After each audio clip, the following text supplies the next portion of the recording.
Woo! Good afternoon, my friends. It's good to see you guys again. I'm so happy to be back, and I'm so happy to have you guys here. Now listen, we're here for Turtleboy's hearing, okay? We're here for Turtleboy's hearing, but we may not be able to. The only thing I could do is I called the clerk's office. I spoke to who I needed to speak to. They gave me an email. I emailed them. If I get an email response, I'll be surprised. With the Zoom link, I'll be surprised if I get it. But we're gonna keep checking Twitter. As the title says, it's not clickbait, it's live updates, meaning that I'm going to continue to check and see what's going on. So okay, Jess Machado said the same thing. Okay, so if Jess Machado at least posts some updates, or somebody posts some updates, I know we're going to check in with Dina and Resistant to Silence, who will be outside the courthouse. So we'll check in with them. So we're going to keep we're just here to support Aiden. But we're also here to express the fact that it's not the same fucking shoe. Okay, it's not the same shoe. I'm going to die on that hill. You understand me? It's not the same shoe. You understand? BK, sir, thank you for being a member for 18 months. Woo! Fuck yeah, you better believe that shit. It's not the same fucking shoe. Okay? Now you understand. Now you get it.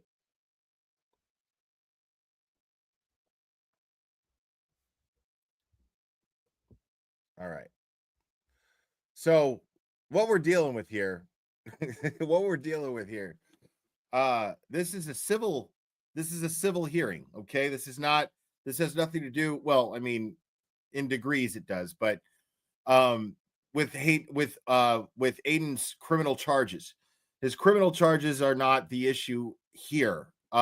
This is Aiden Carney, aka Turtleboy, homie, has filed a lawsuit against fake victim Lindsay Gattani for calling him a rapist and falsely accusing him of something so heinous. And he absolutely should. I support him 100% in this. I support him in pretty much everything he's been doing so far, really. So far, I've been looking for a reason to be like, fuck that guy. And it's never happened. It's not going to happen. I don't think it's going to happen. Because, I mean, the dude has been legit ever since I've started following the stuff he's been doing. So I don't see the. So what she's apparently, this hearing is because she's she filed a motion to dismiss the lawsuit, even though she collected $3,000 in GoFundMe or pay it, give, send, go. She raised $3,000 in that, but she, still hasn't hired a lawyer, and she's representing herself. So apparently she's filed a motion to dismiss, and we're going to see how well that goes for her today. Because I get the feeling that it's not going to go well for her at all. Let me refresh my email here. Nope, nothing.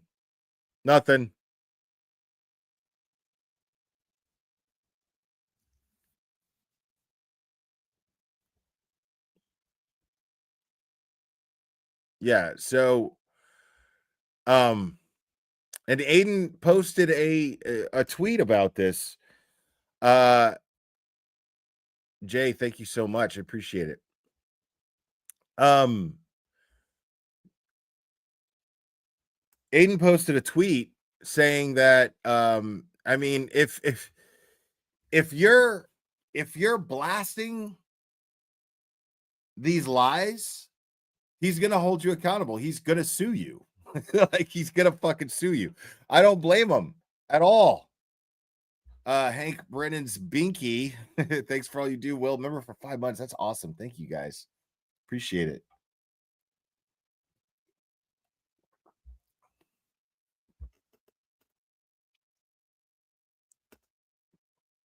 Listen, Turtle.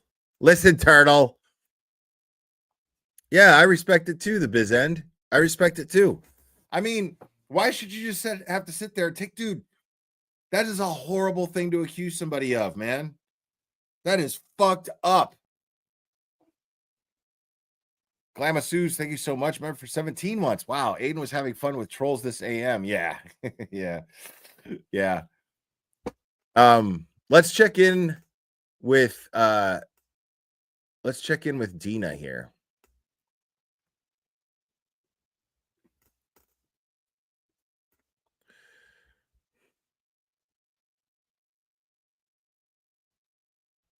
But I don't think she's live yet. Jesus, Mommy Ramblings blog is still fucking doing shit. That's fucking shocking.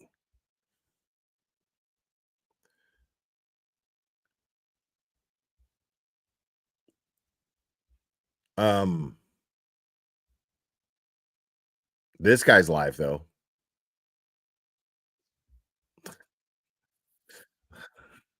I'll keep checking, but in the meantime, one of the former jurors, the guy with the bow tie, Ronnie, I think, he was on Canton Confidential last night. He said the dog never came into play with them. That wasn't something they were looking at. But here's that. Dude, none of that matters because Ronnie himself said that he was told to ignore these things. Woman that I didn't answer her question. I think Joe Krowski did. But if I had, I don't understand because this guy, somebody posted that this guy was a stand-up comedian. We should go over that because like his comedy. Now, I didn't get it, but wherever he was doing it, like he was fucking killing. Like I was hearing a lot of laughter.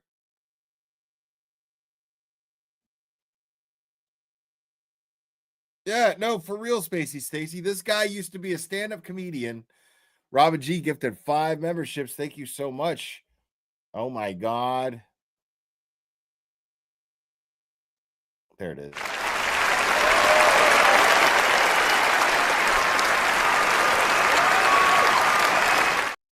Thank you, Robin G. Listen, I'm trying to fucking tell you guys, dude. All right? I'm trying to fucking tell you guys. This guy used to be a stand-up comedian. Those are all like floating around out there. And he's using a green screen. Like he's probably sitting on the toilet right now. It's a weird background. What about the dog bite? It's a weird background. Like this is a weird flex, like a weird fake flex. What about the, this whole business of the phones? There's many people that would not want to have to give up and turn in their phone, and it's not because of nefarious reasons. How many people listening or watching right now would say, "Here you go, here's my phone." Keep in mind, they're gonna pour through it, dude. If anyone sent you, if my friend was murdered, and I didn't have nothing to do with it, but the cops felt like there might be something in my phone that they could that could help them. Here's my phone. Sorry about the dick pics. That's it. That's it. It's that easy. It's that easy.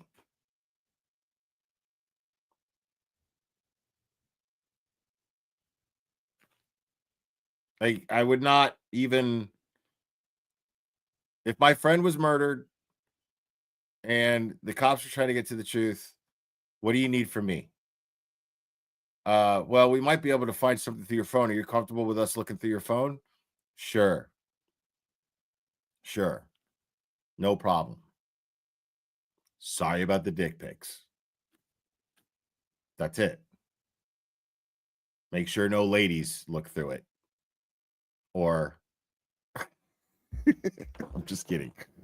But I'm saying, like, it's not that serious, dude. Like, listen, if you're gonna send a girl a picture of your dick because she asked for it, like, you should be mature enough to fucking handle you know, a cop looking through your phone and being like, oh, been there. You know what I mean? Like, it's not that serious. You know what I mean? Like, that's not what he's looking for. He doesn't care. You know?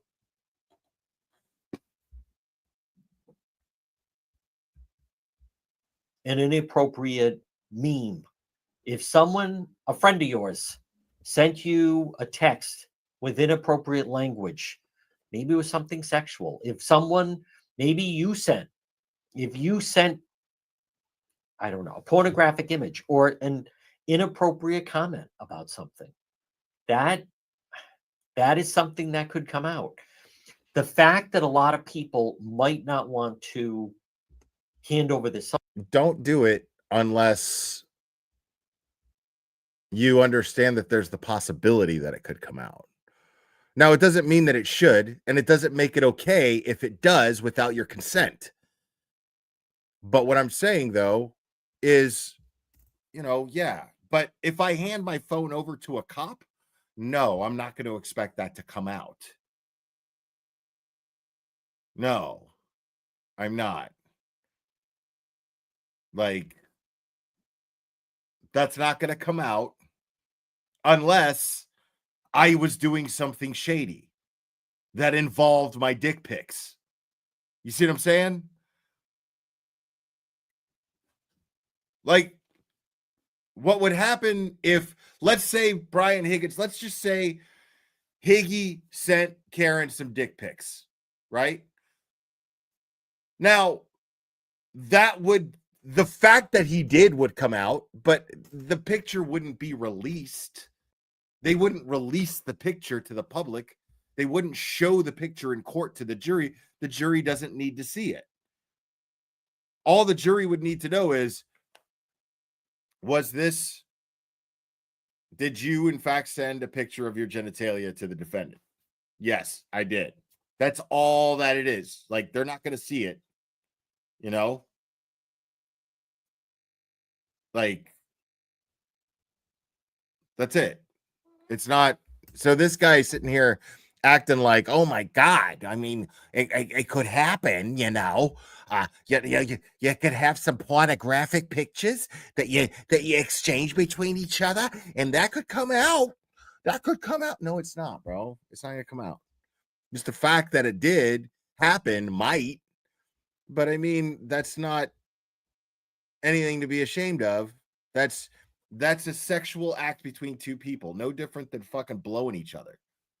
You know what I'm saying? Like, nobody really cares. Nobody cares that people blew each other, much less fucking sent fucking titty and dick pics to each other. Nobody gives a fuck. Like, the fact that you give so much of a fuck about it says a lot. the cell phone, it doesn't mean it's anything nefarious. But here's how I would have answered that woman. So she said, what about the dog bites? What about the solo cups? What about the phones? What about the butt dials? Here's the answer. What about the cracked taillight? What about the sneaker they found at the scene that matched? What about his hat buried in the... You hear this motherfucker right here, how he threw that matched in there?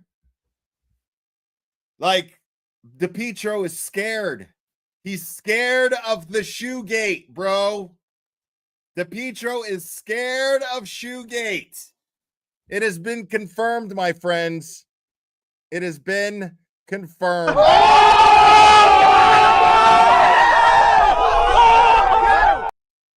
DePietro is afraid of Shoegate. Listen to that shit. Sneaker they found at the scene that matched. What about the sneaker they found at the scene that matched? It didn't What match. about his hat buried in the snow? It didn't match, bro. We're all here to tell you, DePietro, that the sneaker did not match. Okay? Sneaker they found in the snow is different than the sneaker that was pulled out in court. Do you understand me? It's a different fucking shoe, DePietro. It's a different fucking shoe. No, meaning John. What about he had grass stains on him that we saw in court? Gee, I wonder what that's from. It sure looks like it's from him being dragged through that fucking snowy ass lawn. he was knocked backwards and then landed on his phone, which is why the back pocket ripped. Grass stains. What does that tell you? Sounds like that would lead me to believe he hit the ground very hard and it wasn't covered in snow yet. What about her saying, bro, that's what happens? You just hit the ground real hard and it causes grass stains? No, bro. Those grass stains and the pattern that they're in show that he was being fucking dragged, dude. Dragged. I hit him. What about the first thing that Karen Reed said, bro, how many when she people called does Kerry this guy Roberts watching? was, John's dead. Then she said, I think a snowplow hit him. And then she said to Jen McCabe, I left him at the waterfall. This guy absolutely buys subscribers. This guy absolutely buys subscribers. Look at this shit. He has 62.3 thousand subs, and he has 113 people watching him right now. Bro. And then if Jen McCabe had not said anything, Karen Reed would have said, I left him at the waterfall. Not even such a fucking phony, bro. Realizing that John called Jen Turtle McCabe for direction. Turtle. On the way. Oh my God. Why does she keep changing her story? When the troopers went to her parents' house. I think we got a super dad. Super dad. I think we got a super dad. Super dad. Super dad. Super dad. Dad, dad, dad, dad, dad, dad. I think we got a super dad. How dare you? Norman Corey, thank you so much. Pocket was cut, not ripped. Love you, Will. Okay, I don't know. I don't know if it was cut or ripped. All right. All I know is listen to the clearer. Okay, now you understand. Now you understand. Thank you, Norman. Appreciate you, buddy. That day, Karen Reed said, well, come to think of it, John banged his head 2 days ago. So if he has a gash on the back of his head, it's probably from that. Not exactly. I mean, is that what she was thinking? That's the out? Come to think of it, he did bang his head. Oh, does he have a lump? That's consistent with what you got to come back, folks. And again, I'm not trying to be CSI or Columbo, but you don't have to take my word for it. Talk to any member of law enforcement. Any member of law enforcement. This guy sucks so bad. The story they initially come out with is usually pretty much closest thing to the truth. Bro, look at this guy. So I want to, an attorney, about this business of changing this story, an attorney told me something interesting that I want to just the right share pause with everyone, but I do want to stay on schedule. Folks, this portion of our program, and it's brought to you by, oh God, and they do such a fantastic job. It's Propane Plus. Give them a call today, 401-885-4209. In Rhode Island, Propane Plus, 401-885-4209. In Massachusetts, 508-252-3359 for Propane Plus. Heating and cooling, you can depend on Propane Plus. Find them online, propaneplus.com. Residential, commercial, put in your zip code. You can depend on Propane Plus for all your heating and cooling. Remember, call them in Rhode Island, 401-885-4209. Nobody gives a Massachusetts, fuck, dude. I was on the topic came. Nobody gives a fuck, dude. Shut the fuck up. Hold on. Let me see something real quick. Oh my God. You guys are killing me right now. AZ Nature Chick gifted 5 memberships. Thank you so much.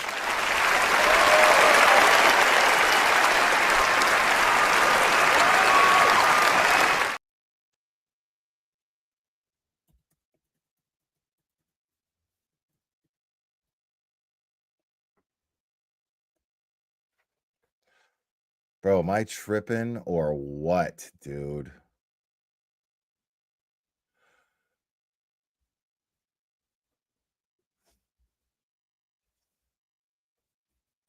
Dude, I need to see a better picture of this because it's fucking me up. Hold on.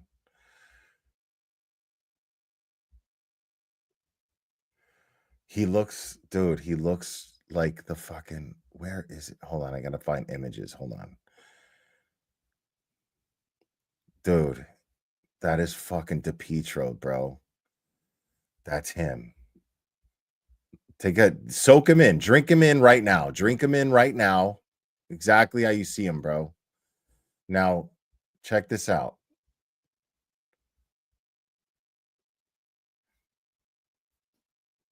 Bro.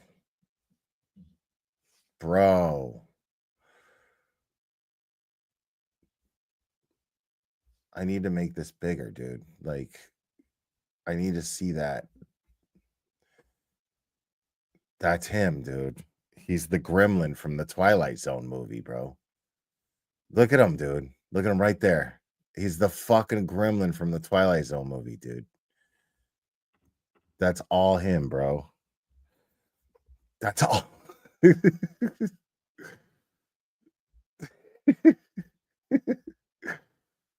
a man on the wing of this plane. There's a man on the wing of this plane.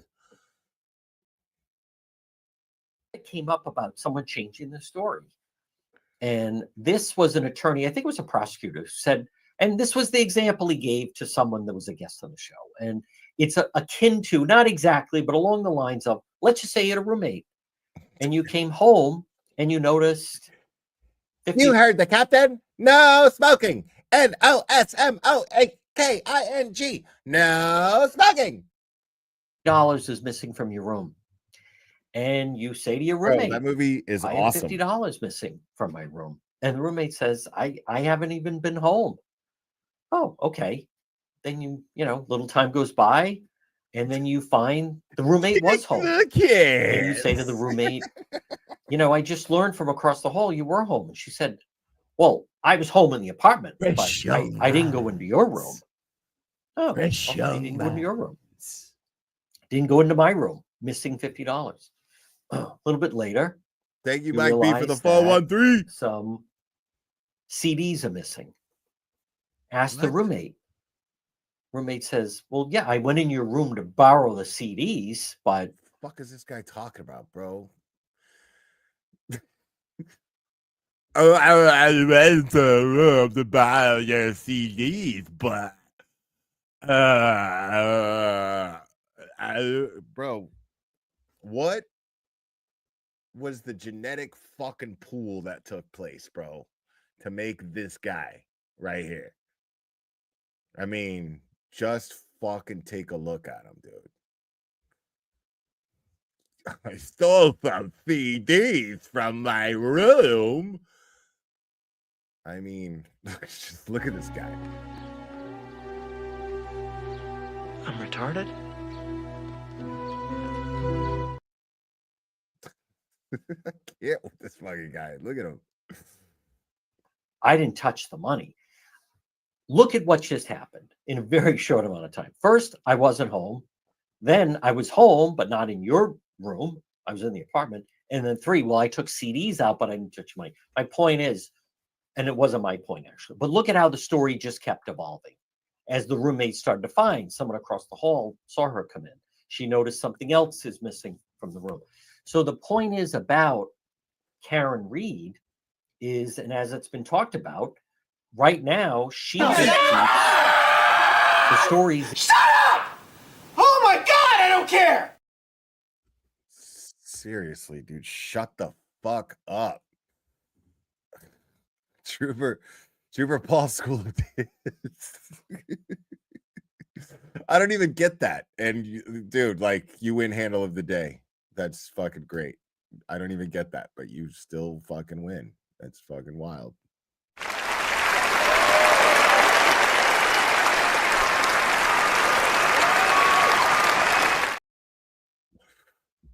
Laura Riker, Libre el Niño Tortuga, Freedom of Turtleboy. Okay, that was very, very accurate. That was a very accurate word for word translation for Free Turtleboy. Okay, not even sure if it was like how you would really say it. Okay, Cherry. Okay, Cherry.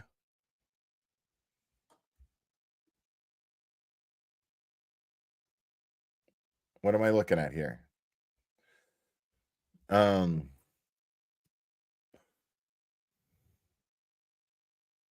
Fuck. No way.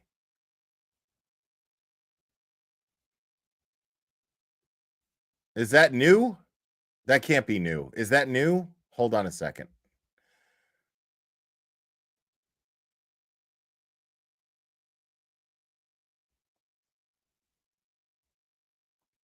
Yeah, that's today.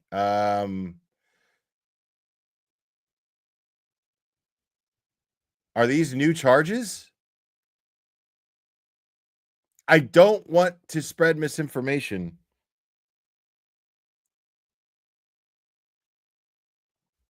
I don't want to spread misinformation. What am I looking at, Cherry?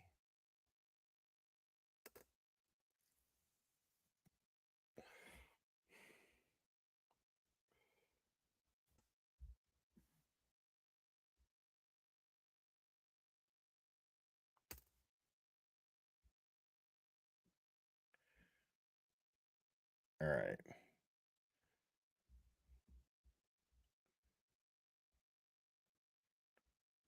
All right. This is what I'm looking at right here. We got an indictment 5/13/2025 B complex witness juror police court official intimidate. The attorney Cosgrove, the party attorney Cosgrove, and Aiden Timothy Carney as the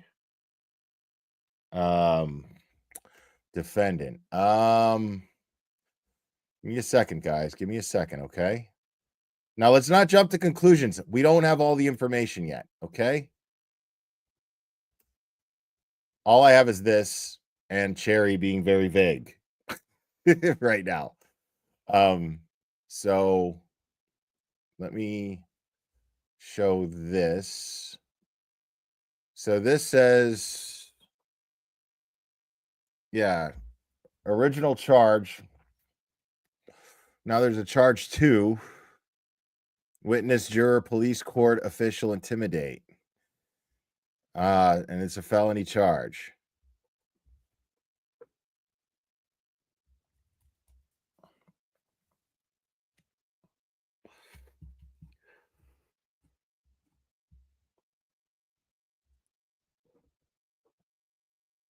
So I don't know what we're looking at right now. I don't know the circumstances of this at all. Let's check Twitter, see what we can find out.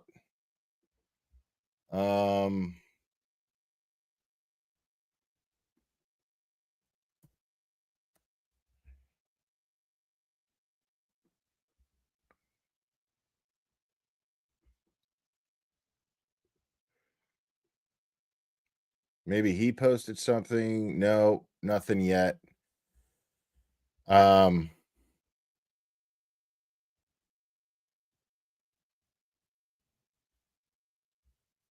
I know I'm dyslexic. Shut up. But yeah, I'm not seeing.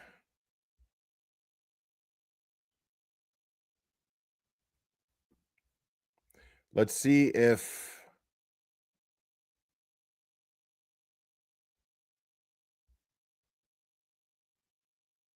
still no resistant to silence live, which is somewhat concerning.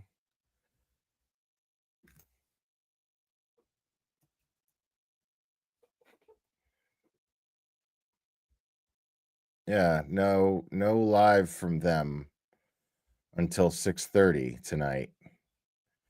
So I don't know what's going on. Who's Christy? Christy reported it. Oh, Dina's in the courtroom. Okay. So we'll just wait to hear from Dina is what we'll do. Okay. So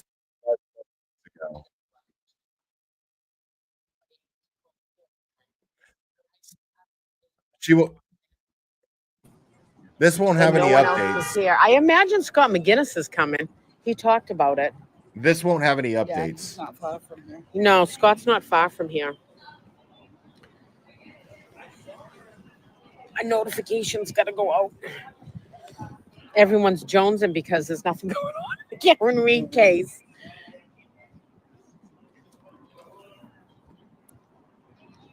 Where did you park? Over there. Yeah, that's where I park. I went to pull in and my debit card didn't work in the thing. Hi, folks. I'm back because we're not going to go into the court yet. There's still another 40 minutes left. So we're out here. We did the national standout. I parked in a convenience store parking lot. My Yeah. car got towed. Did it really? $200. $200? I'm like, I will pay $20 to park and know that my car's Oh in. my God. Welcome back. Still working here. Well, I figured everyone's still working and nothing's, happened with the Karen Reed case. And we were going to go sit inside the courtroom, but decided to come back out here. I haven't even been online to see what's happened, if anybody heard anything. Anybody hear anything yet? Could you do me a favor? What's that? Maybe. I can't remember. All right. Excuse me. I'm Cora. Thank you so much. I'm confused. Did Karen steal the CDs or did she send the pepperoni? Thank you for that. Yeah, I don't understand what's happening here.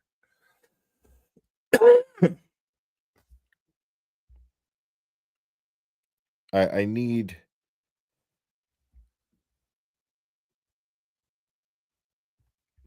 All right. Hold on. I'm about to do something that I'm going to get in a lot of trouble for. Thank you, Heather. I appreciate that.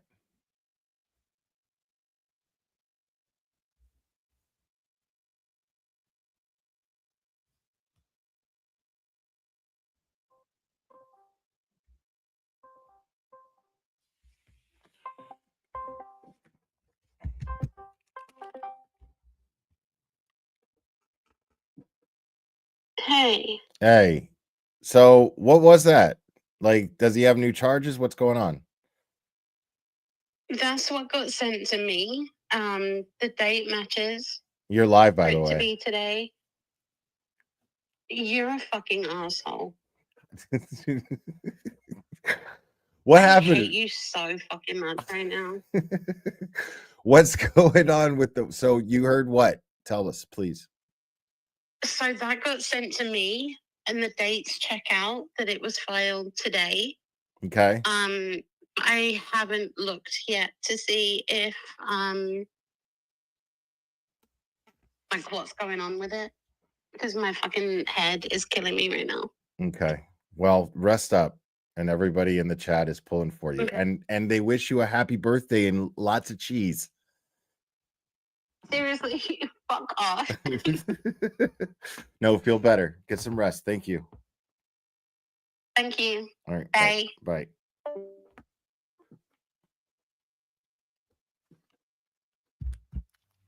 Okay. So there you go. That's all we know. Flamingo Chicky, thank you so much. Thank you for being here with us. Thank you. So let's just so yeah, new charges for Turtleboy. Hopefully he still goes home tonight. I think that's what we're all really waiting for, is to find out make sure that Turtleboy goes home. I mean, more charges, annoying as shit, sure, but what we care about right now is that Turtleboy, I mean, because the fact is that he'll beat those charges like any of the other charges. He'll beat those charges like any of the other ones.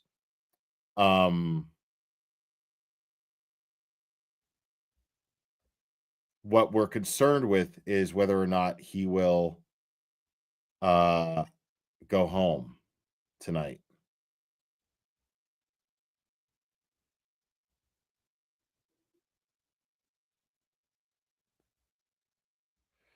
Oh, it's a Chris Albert thing. Okay, somebody just sent me something here.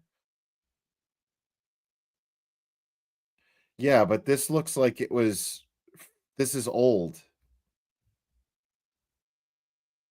This looks old. Yeah, the date on it is really old. Yeah, so no, never mind. This is not. Yeah, forget what I just said. I don't know if it's Chris Albert or what. So scratch that. That looks old, so I'm not going to invest much into that.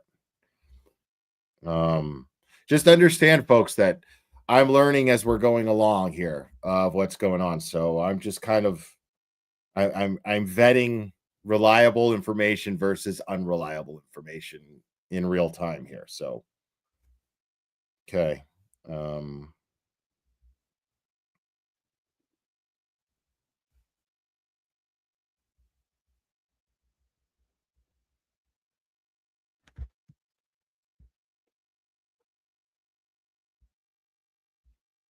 yeah, somebody needs to make a baby clay, one of those AI baby things, like a baby clay movie. That would be so fucking funny. That would be so funny because it's a fake baby. That's why it's funny.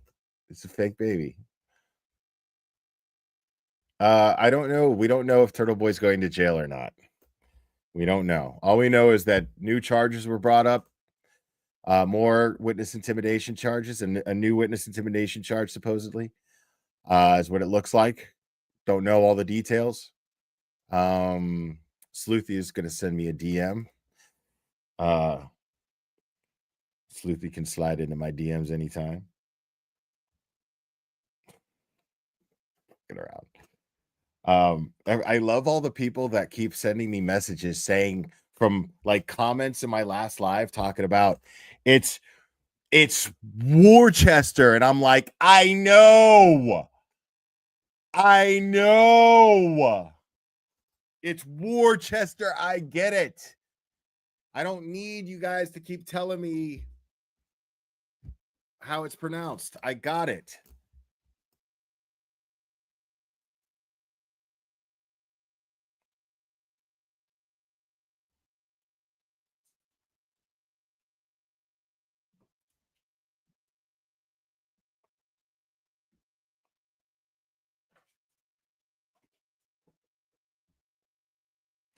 Yeah, Joe, flip ahead. That's what we're trying to get to the bottom of, buddy. Thank you. Appreciate it, man. Yeah, we're trying to get to the bottom. So 2 new charges. And what we're mostly concerned with is to make sure that he's going home tonight. Um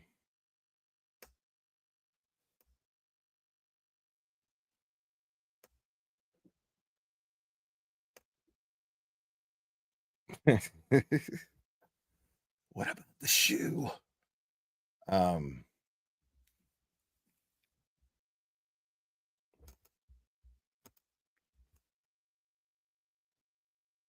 Okay. So Sleuthy is confirming that they're absolutely positively brand new charges. Without a doubt. Uh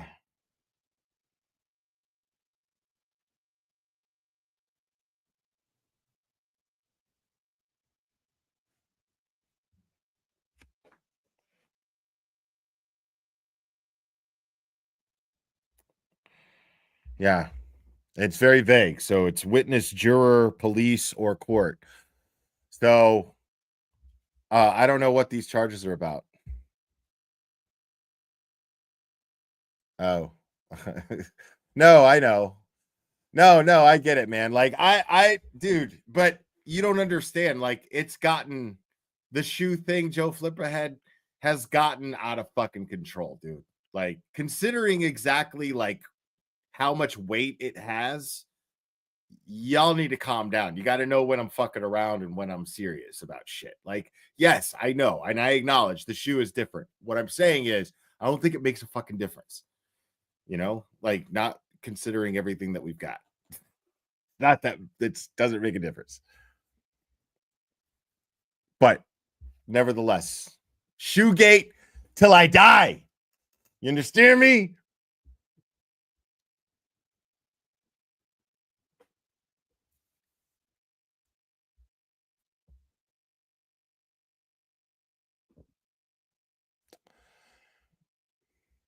Yeah, I hate these. days like this, when things like this happen, I fucking hate it because I just want everyone to be okay. The idea of Aiden going to jail really bugs me. The idea of him getting charged with these things really bugs me. And I want to see the charging documents for these new charges. That I cannot wait to get my fucking hands on. Because I want to know what the details of these new charges are. What are the circumstances of these new charges? And I am willing to bet that they're completely and totally fucking trumped up. So, yeah, I mean, everyone should be mad about this now. Like, everyone should be mad. What's happening to Aiden Carney, everyone should be mad about. This is what these trolls like don't understand. It's like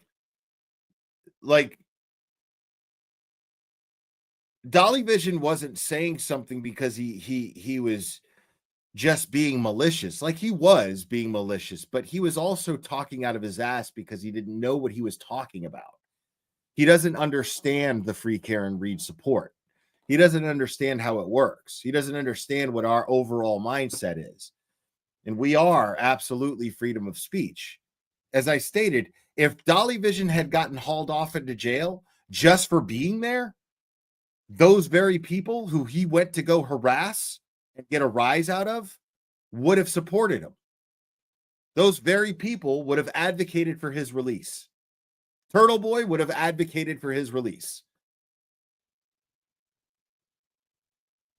That's what he doesn't understand.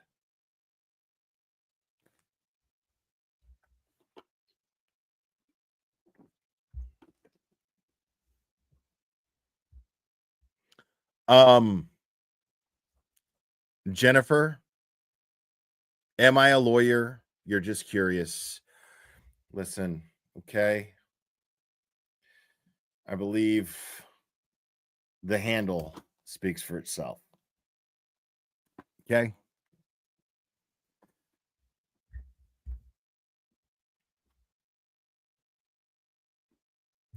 Okay, so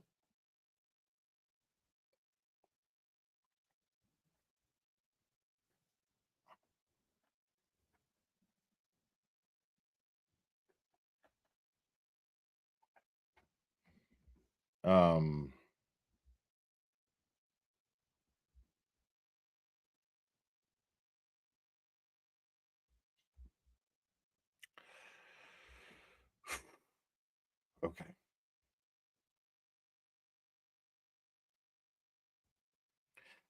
Listen to the camera.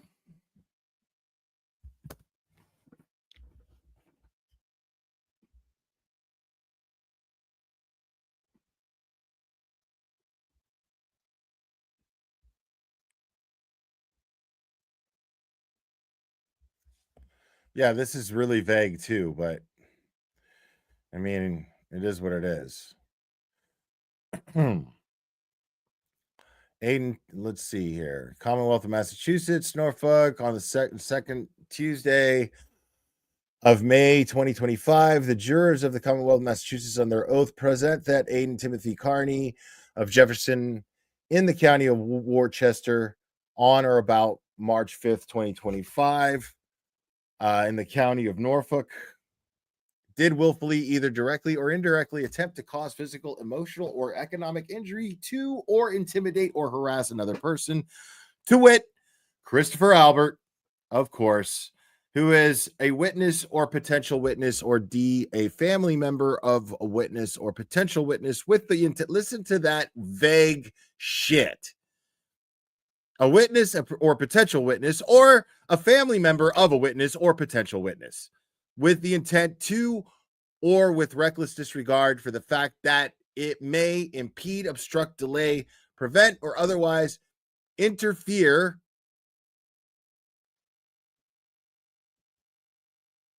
with a criminal investigation to any stage, a grand jury proceeding, a motion hearing, a trial, or other criminal proceeding of any type in violation of Massachusetts General Laws, Chapter 268, Section 13B. I thought it was 28. I thought it was 28, Chapter 13. Okay, I've been saying it wrong this whole time. I don't know. But clearly you can see it spells out how unconstitutional that law is. This right here, this document we're looking at right now, spells out exactly how unconstitutional that law is. That law clearly was written to protect good old boy bullshit. That's what it was designed to do.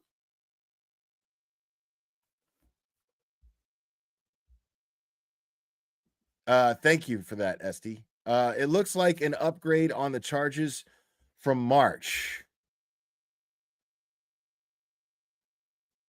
Yeah, that's what I'm hearing.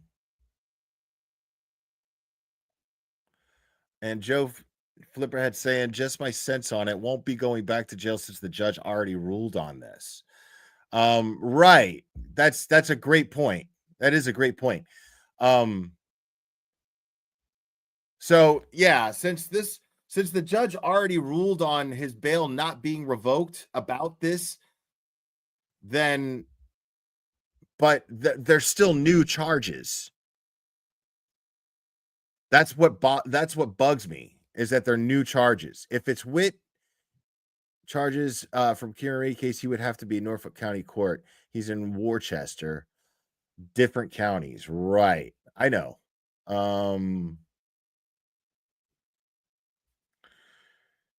Yeah, so the point being is like, look, this thing spells out how unconstitutional this law is, and that it's designed to protect nothing but good old boy bullshit. Right here, look, Christopher Albert, who is a witness or potential witness, so he could be a witness, who knows, whatever.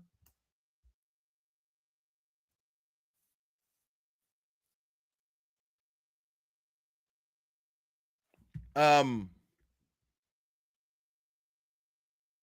then it says witness or potential witness or a family member of a witness or a potential witness.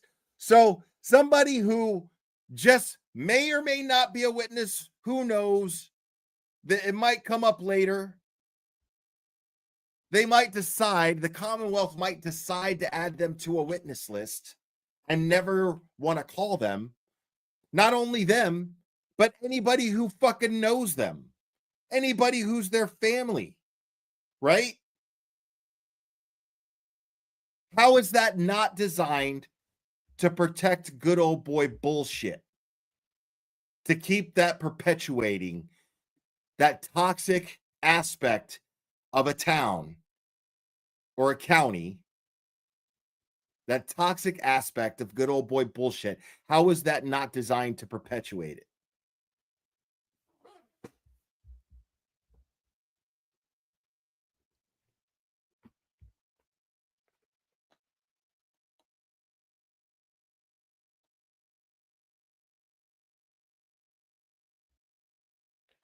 Now, I'm hearing from another source that it is involving the window incident at D&E Pizza. Now, until I know more, I won't discuss it any further.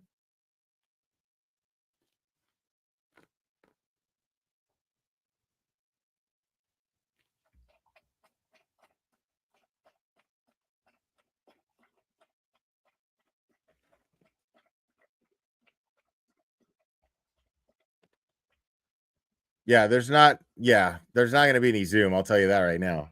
I just want to know what the fuck is going on.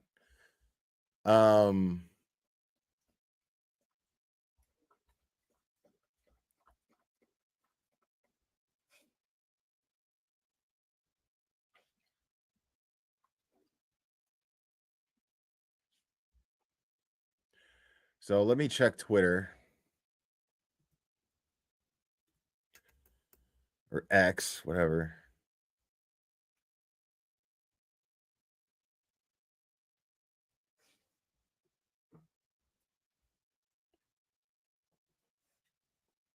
All right, so Joe Flipperhead posted something here about it.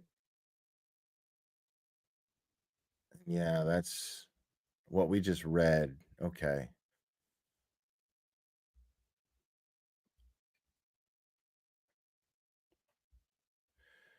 Yeah, we just need to hear from someone.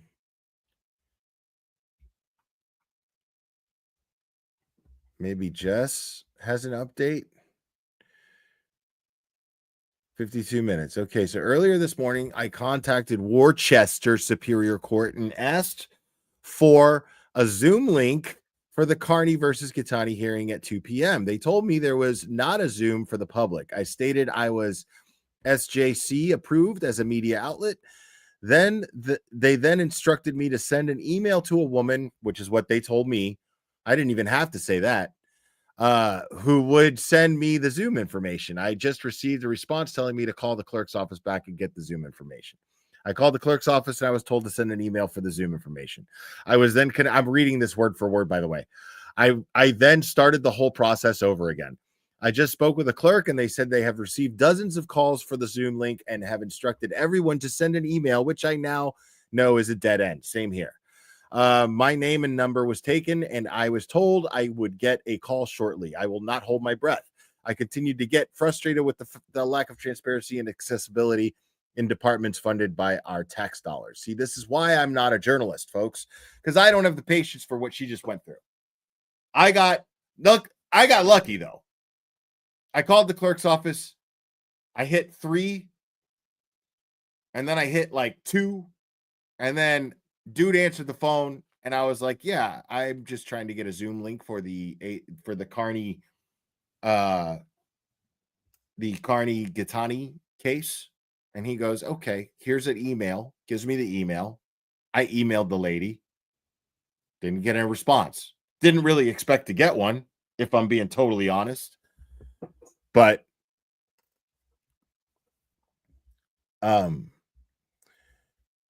so, but yeah, that's all we know so far. But I'm going to stay live for a while, guys, just to see if we get something, because I need to know what's going on with Turtleboy right now.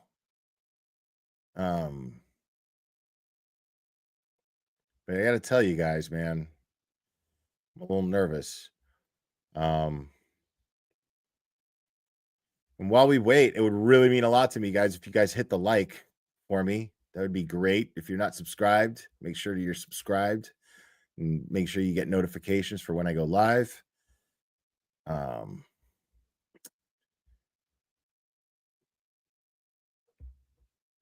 Ooh, no way. Am I tripping? Dude, listen, while we're waiting, I have to check this out. Okay? Totally off subject. But I have to watch this. Okay? I have no choice in the matter. I've been waiting for this trailer for so long, and it just dropped. Or I'm just now seeing it. Looks like it just dropped 3 hours ago. I've come to terms with the fact that you don't have an average job. You guys having fun at the convention? Yes. But we haven't seen you in months. What happened to your eye? Somebody found me at the game. What game? The one you missed. Fuck Summer yes, break's dude. just a few days away. We should do something. Strictly family time. Come on, kids. It can be an adventure. Yes. Flood the turtle defense. Let's do this.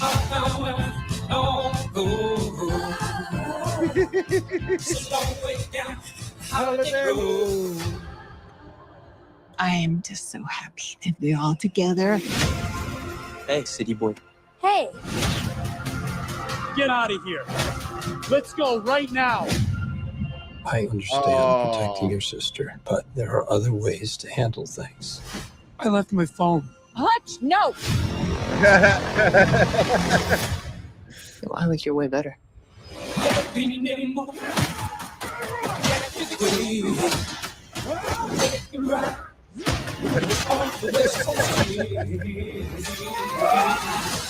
What the hell, Hutch? On our first date? Oh, yeah, dude. I think I stumbled into something. You're vacationing in an old bootlegging route, full of drugs, crooked cops, and one woman who controls it all. Ew. You didn't take your family there, did you? Yeah. Thank you, You'll guys. want to de-escalate the situation. De-escalate. No escalating. Guys, I'm not gonna fight you. I'm here on vacation.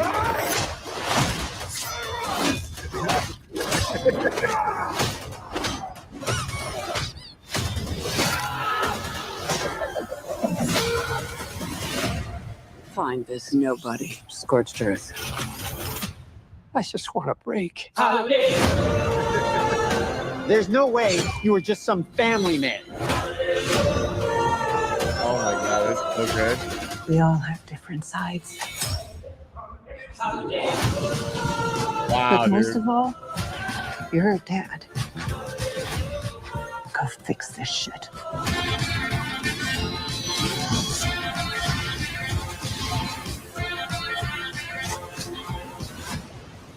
I told you. I'm on fucking vacation!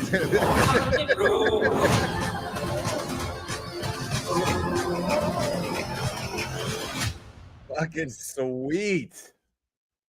Hell yeah, dude. That's amazing. I'm fucking stoked about Nobody 2.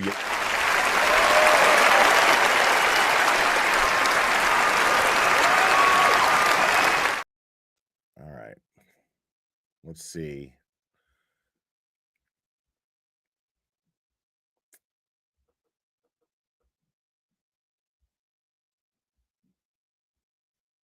Now, Court TV posted something, not in regards to Aiden. Right now, what we're doing is we're just kind of waiting to see if we get any news on what's going on with Aiden. Of course, Krusty Panties tweeted, like, here comes the drama, said in her super chat. Guess who just picked up 2 brand new shiny felony indictments carrying a maximum sentence of 10 years in state prison? And she posted those pictures. Broken Board, thank you so much. Nobody is the shit. First ever super chat. Free Karen Reed. Yeah, Nobody is the shit, man. That movie's so good. I'm so stoked about that sequel.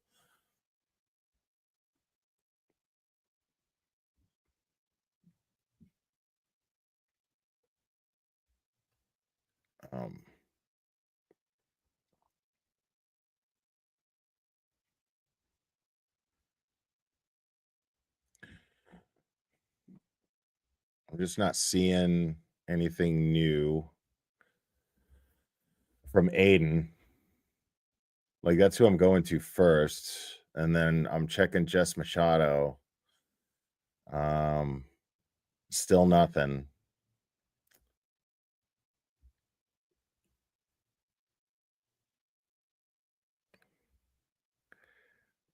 And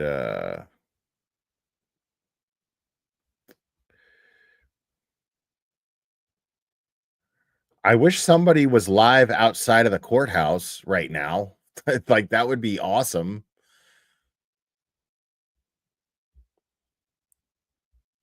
Sue, thank you so much.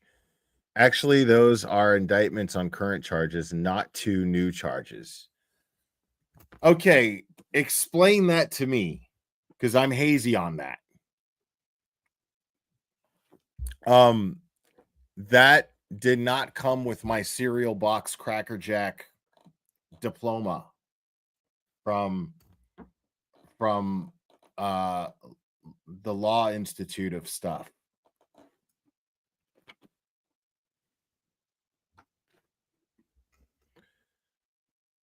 Defense Diaries podcast. What's up, Madas? Bob and Allie, love them so much.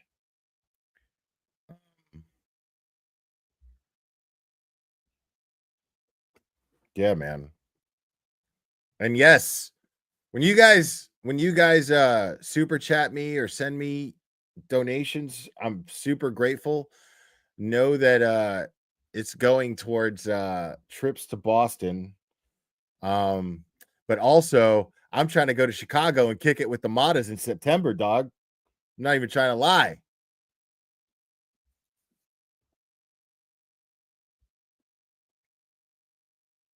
But yeah, man. Ask Altman. I don't think I have a direct line to Altman. But I think we're just gonna wait, man. Like I that's the thing is like I'm not gonna start fucking texting people and being like, what's going on? You know what I mean? Like they're busy. I'm assuming that anybody who would have direct information right now on this would be busy right now. So I'm just going to wait because that's the rational thing to do. Yeah, I'd love to know because think about that shit. Like, you got Chris Albert who's really pushing this bullshit about the what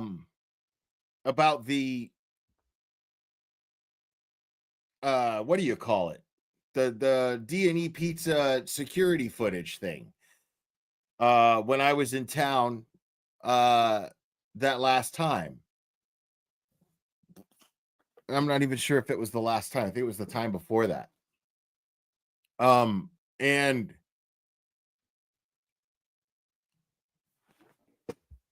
oh, wait. Hold on. Yeah, we're going to discuss that in a second, but I didn't see. I need to give. Hold on a second. Because that's kind of why I give these out to certain people, because I need to be able to see their comments highlighted.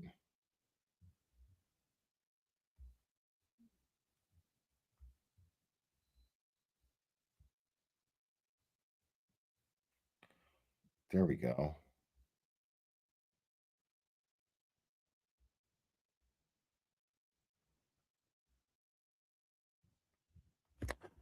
So there's another tweet from Aiden. There's a new tweet from Aiden. Let me check.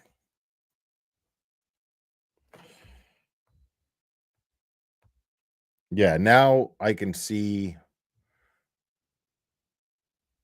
the Mada's responses if they respond. Okay, hold on. Getting more stuff here.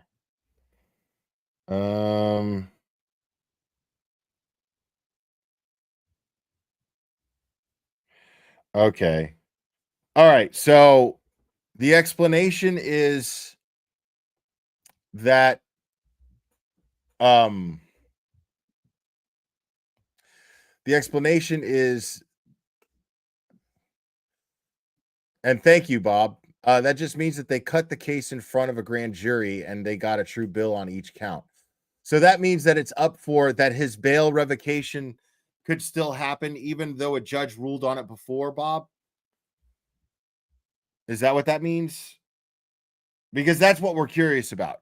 The judge denied the bail revocation because there was already a bail revocation hearing. So the judge denied it already. Okay, you're saying negative. Now I still don't understand. The judge denied the judge denied it, didn't revoke his bail. But now that there's an indictment on the same charges, does that mean that his bail could be revoked? Okay, so no, not happening. Awesome. That's very, very helpful. Thank you very much, Bob. I appreciate that. Homie.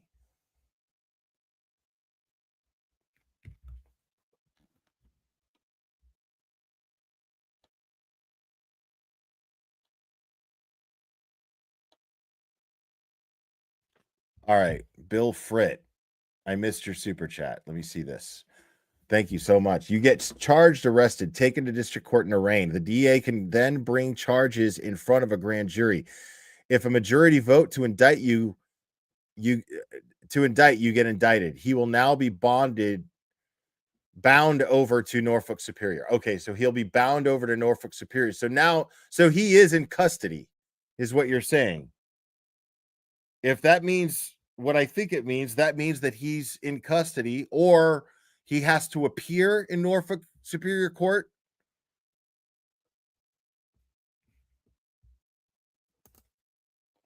Okay.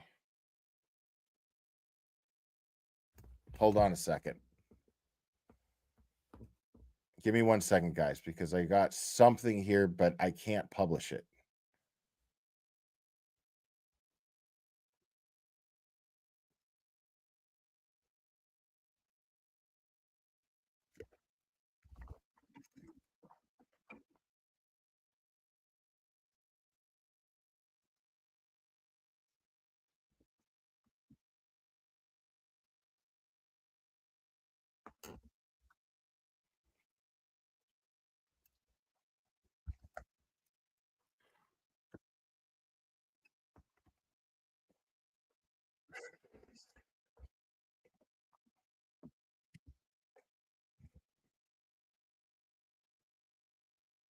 All right.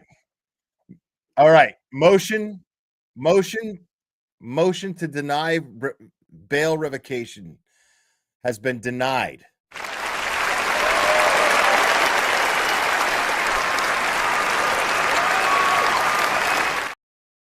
Turtleboy is going home. Give me a second. I'm listening to something.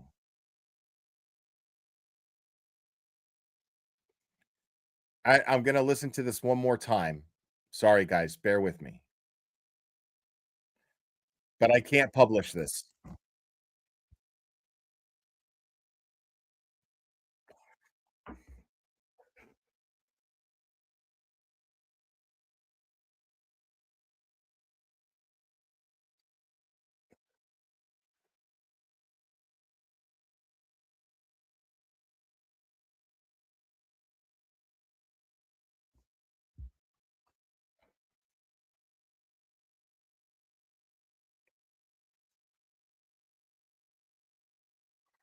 All right. Hold on.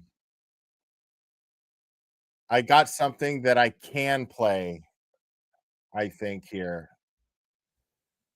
All right. Now, this is from March.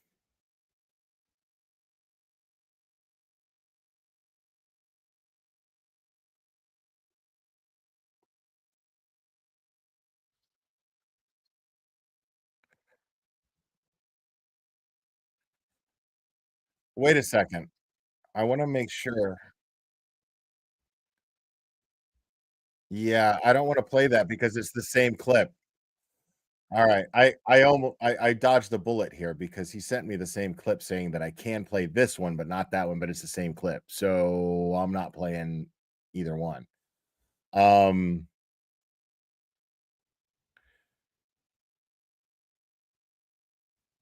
all right. Thank you, Sleuthy Goosey. Hold on a second. Let me Olivia posted something. She sent me something too here.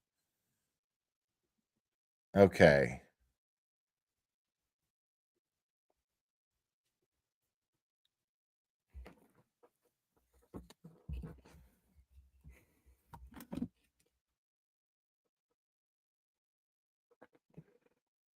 All right.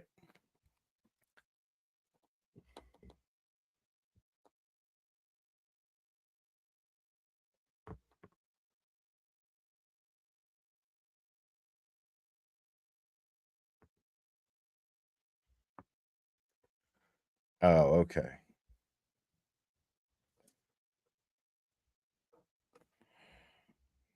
Hold on a second.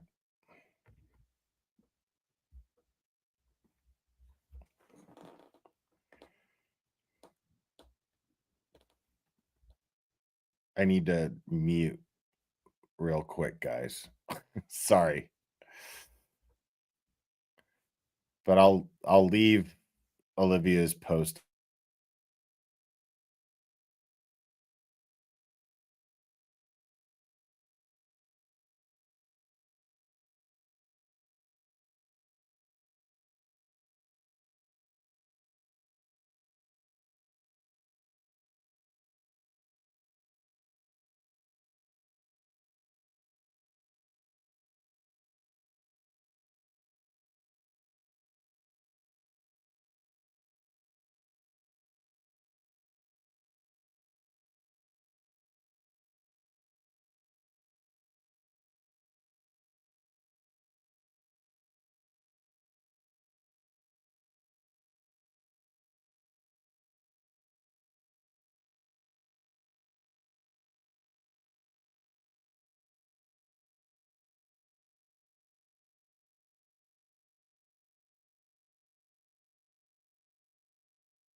Okay, yeah.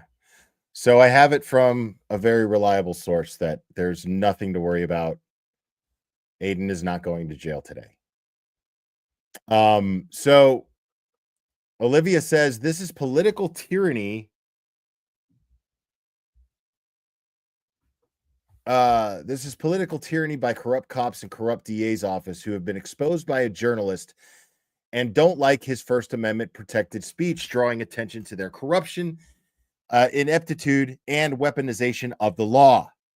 Apparent new witness intimidation indictments for journalist Aiden Carney, aka Dr. Turtleboy. It appears these are related to when Carney decided to dance in the middle of a sidewalk in downtown Canton in front of a window. Yes, that is a real sentence. To add insult to injury, it appears that law enforcement endorsed Chris Albert's apparent commission of a wiretapping, a felony, in order to obtain said indictments against Carney. Oh, the irony.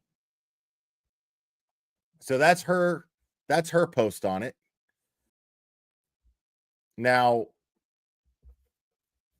yeah, this is childish shit. Okay? Childish shit. This is exactly what Olivia stated in her tweet. It's an attempt to, I mean, it's ironic because it's the corruption that is oh shit, right on. Yes, I will do that. Thank you, buddy. It is the corruption, man. That's why I gave you a wrench so you don't have to super chat me so I could see your comment. Yeah, it's the corruption that is charging Turtleboy for exposing corruption. That's what we've got going on here. That's what's been going on. That's how it is. That's how it's always been. And yeah.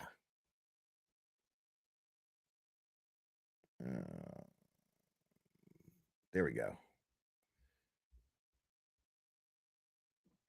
No, man.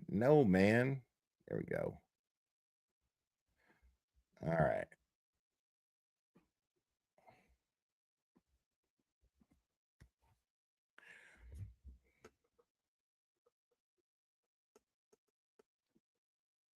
Okay. No, man. I keep hitting like the wrong windows. Yeah, Chris Albert has absolutely lost his man card. Like, if he ever had it. I mean, that is just ridiculous. It really, really is. It is just ridiculous. I was there for that. There was no intent to intimidate or harm anyone or anything.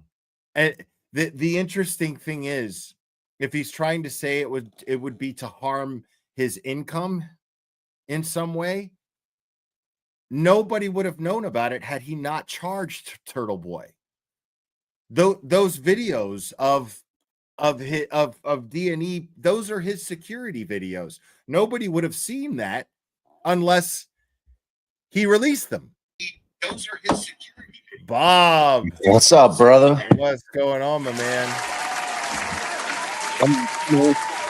Got this unexpected off day, which was actually kind of fire. I'm not gonna fucking lie, dude.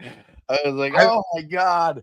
I open because for us we're central, man. I'm in Chicago, so it's like a fucking early start, bro. It's like 7:45. I'm on, and it's long. So it was actually a wonderful surprise. Took my dog for a long fucking walk, dude. It's a beautiful day out. Yeah, it was great. It was great. It was a wonderful treat. What's going on with you, man?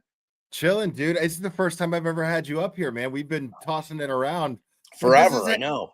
This is how it gets down on the glare, dude. Like 99% of the time when I have a guest on here, it just kind of happens, you know? So, dude, it was perfect because I fucking pulled up the tubes, man. You were on, popped over. You guys were talking my language, and I'm like, fuck it, let's go, let's party. Yeah, the shit with Aiden, no one needs to panic. Like the way that it works. So we all watched. We were streaming. I think we both streamed. I don't know if let me interrupt you just for a second though. So for those of you guys who don't know, like this isn't just some asshole that's spitting out fucking bullshit. He's actually an attorney. His name is Bob Mada. He has a channel called Defense Diaries Podcast. He and his wife host the podcast, and they are brilliant defense attorneys and awesome, just dope people. So well, she's brilliant. I'm just there. You know what I mean? I ride the coattails of that brilliance, bro. You know, I'm no idiot. But I appreciate that, man. Yeah, no, as far as Aiden shit, same shit. It's like it was when Cosgrove brought those 2 bullshit charges up that morning, when we heard about it with the D&E shit, which is absurd. Let's just get that everything that they're doing is just weaponizing this statute in a way that is so unconstitutional, man. Like Aiden's case, if you're breaking it down by what matters to us as citizens moving forward in life, is infinitely more important than Karen's on the constitutional basis alone, because the ramifications of what they're trying to do to silence somebody in this country should scare the fuck out of everybody, man, because that's exactly what they're trying to do. This has no other motive other than to shut him up. That's why they're doing it. Totally. And when I hear brilliant lawyer after brilliant lawyer saying the same thing, dude, and sharing the same concern, which is your freedom of speech is at stake. If they get away with this sets a precedent. If they get away with this with one person, this affects us all. And it's really, really important that we speak up on it. It's imperative, dude. It's imperative. Right. It's like, you know, over on our channel, Allie and I are both defense attorneys, so we're big fans of the Constitution. Because and I'm always reminding people, I'm like, look, I think people obviously know what the word is, and I know that people know that it exists. I don't know that most Americans remember their civics class from back in 6th grade that you needed to pass in order to get into middle school or whatever, wherever the fuck we had to take our civics class, that we learned some shit about the Constitution. But like, always remember the baseline of the Constitution is it's a document that was written for us, the citizens, telling the government, which is the cops, the prosecutor, and the judge. Those are all the government. This is the shit you cannot do to infringe upon our rights as the citizens. The document's written for us to protect us. Defense attorneys are the only ones on the planet that protect the Constitution from the government infringing upon our rights. That's it. It's not. It is literally. That's it. It is literally the basis for what makes us an independent nation. It's our whole. We fought for against the British empire. Empire. You know, as soon as we got free from those fucks, we're like, all right, here, this is what we're going to do. We're going to write a bunch of rules. So the shit that was going on over in Great Britain or the UK doesn't happen here. So we're going to get to talk about whatever the hell we want to talk about, short of yelling fire in a theater or fighting words. We're going to be able to whatever religion we want to follow. It makes no difference. We get to have any kind of belief we want and any God we want, and the government can't say or do shit about it. Like, our Bill of Rights are everything that we live by. And, you know, journalism is what they used to call, back in the old days before it was all owned by somebody, they called it the Fourth Estate. And the Fourth Estate was so important because it was journalists that would keep the government honest. They were the ones that did what Turtleboy does now, that he's taking so much shit for, you know. But Turtleboy does it. He's what I always call a gonzo journalist, man. He's like, he's not your traditional dude, right? It's like he's a satirist. Like, if you were to ever read modern example of a gonzo journalist, 100%, dude. Hunter S. Thompson all day. You ever read fucking Fear and Loathing in Las Vegas? I mean, I've read one Hunter Thompson book. It was Better Than Sex. That's one of his later ones, bro. Go to the early shit.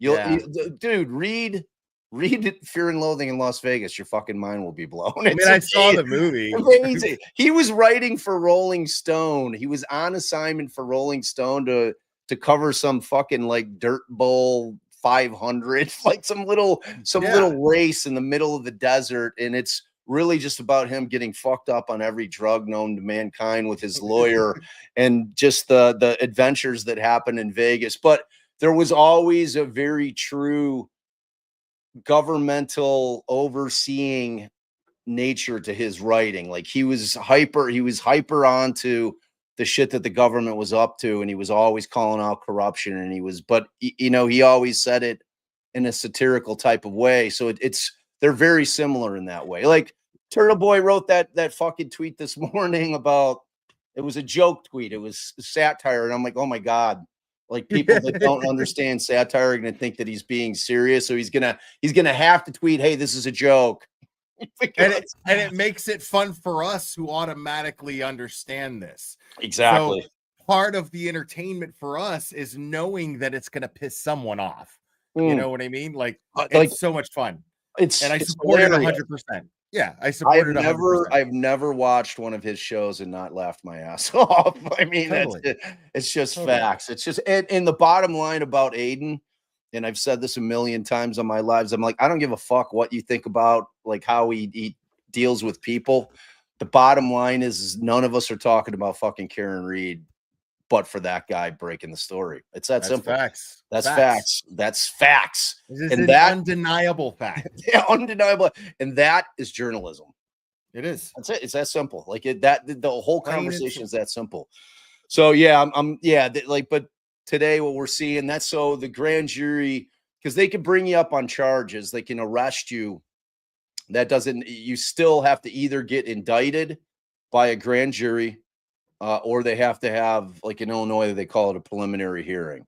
And you are formally charged by one of those two events happening. Either a grand jury returns a true bill of indictment, which is all that happened today.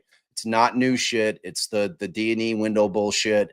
They ran it in front of a grand jury, and unbelievably, and remember, grand juries are secret proceedings, meaning Aiden wasn't there, Betterow wasn't there, Bradel wasn't there. The defense, you're not present during grand jury shit. So it's just the government puking out whatever narrative they want. It's like, they always say you can indict a ham sandwich. So it's for a reason. So, but no one needs to fear he's not going to jail. There's no new upping of the motions on any of that shit. That's all good. But, I mean, that's a real fight, but fucking Betterow and Bradel are up to the task. I love Bradel. I love him, man. The dude's. Yeah. Have you met him? No, but I've seen him because I look at him every day in the mirror. It's like, that's how I argue in court. He's a passionate dude. I love passionate lawyers like that. How you would imagine him in person is exactly how he is. I've had one in-person conversation with the guy. Yeah. And it was him not being held by the standards of conducting yourself in a courtroom. It was just him being a dude. This dude is genuinely passionate about the First Amendment, in a manner that I've never seen in anyone in my life. The way that he and I were just talking about it, we were hyped. We were like a couple of fucking like Pentecostals talking about fucking the Holy Ghost, dude. That's how you do. You know how I get over on my channel, man. When I start talking about the Constitution, I get fucking, I get charged up, dude. It's a big fucking deal. It matters. It's really, it's critical for us. And it's like, we don't think about it on a daily basis because it doesn't feel like it affects us daily. But because it's an easy thing to take for granted, isn't it? It is like anything, I mean, it's just something that's kind of there until it affects you. When it affects you, then it's a different thing. Like Betterow is typically not going, because we had Mark on a couple of weeks ago. And I'm like, dude, I was texting him beforehand. I'm like, yo, I really want to get into Turtleboy shit because it's like, it's so important. It's like, I know everyone wants to talk about Karen's case because we all care and we all know that Karen's innocent and we want this case to come down the right way and we're all invested, blah, blah, blah, blah. I'm like, but Turtleboy shit, Aiden shit, man, that's where it's You- at. Like that, it's you such an important cannot- case. You It's so cannot important. properly tell the Karen Reed story without telling the Turtleboy story. You can. It's Can't be done. they're intertwined. They're inexplicably like they're so intertwined that the only reason that he's charged is because of Karen Reed's case. If her case doesn't exist, there are no cases against Aiden. Period. End of conversation. That's it. Unless he had turned his full, loaded guns on fucking Birchmore, which somebody needs to do. Like truly. Right. And somebody is that person is Mizzy, a messed up world and a mixed Mizzy. I forget her channel name, Jesus. But she's amazing and she shows up here all the time and good. We all support her 100%. If not for her, Sandra nobody in the deserves public that. would be talking about Sandra Birchmore. Yeah, she deserves Sandra deserves to have all that light shined on that case because it's fucked up. 100%. Yeah, so I mean, so let me ask you, dude. So what are your thoughts? What are you thinking so far? We're 3 weeks in on this thing. What on Karen Reed? Yeah. Oh, the jury loves Alan Jackson. He owns that jury right now. Like the last thing that he left them with was no reason to trust the Massachusetts State Police whatsoever. Yeah. Because he just grilled a decorated dude, Buchanan, on that stand for 3 days. Oh my God. Like barbecued him. Dude, barbecued him. Oh my God, it was so painful. Like sitting there listening to that fucking ass clown for 3 days. Allie and I were like, as you can imagine, we're losing our shit.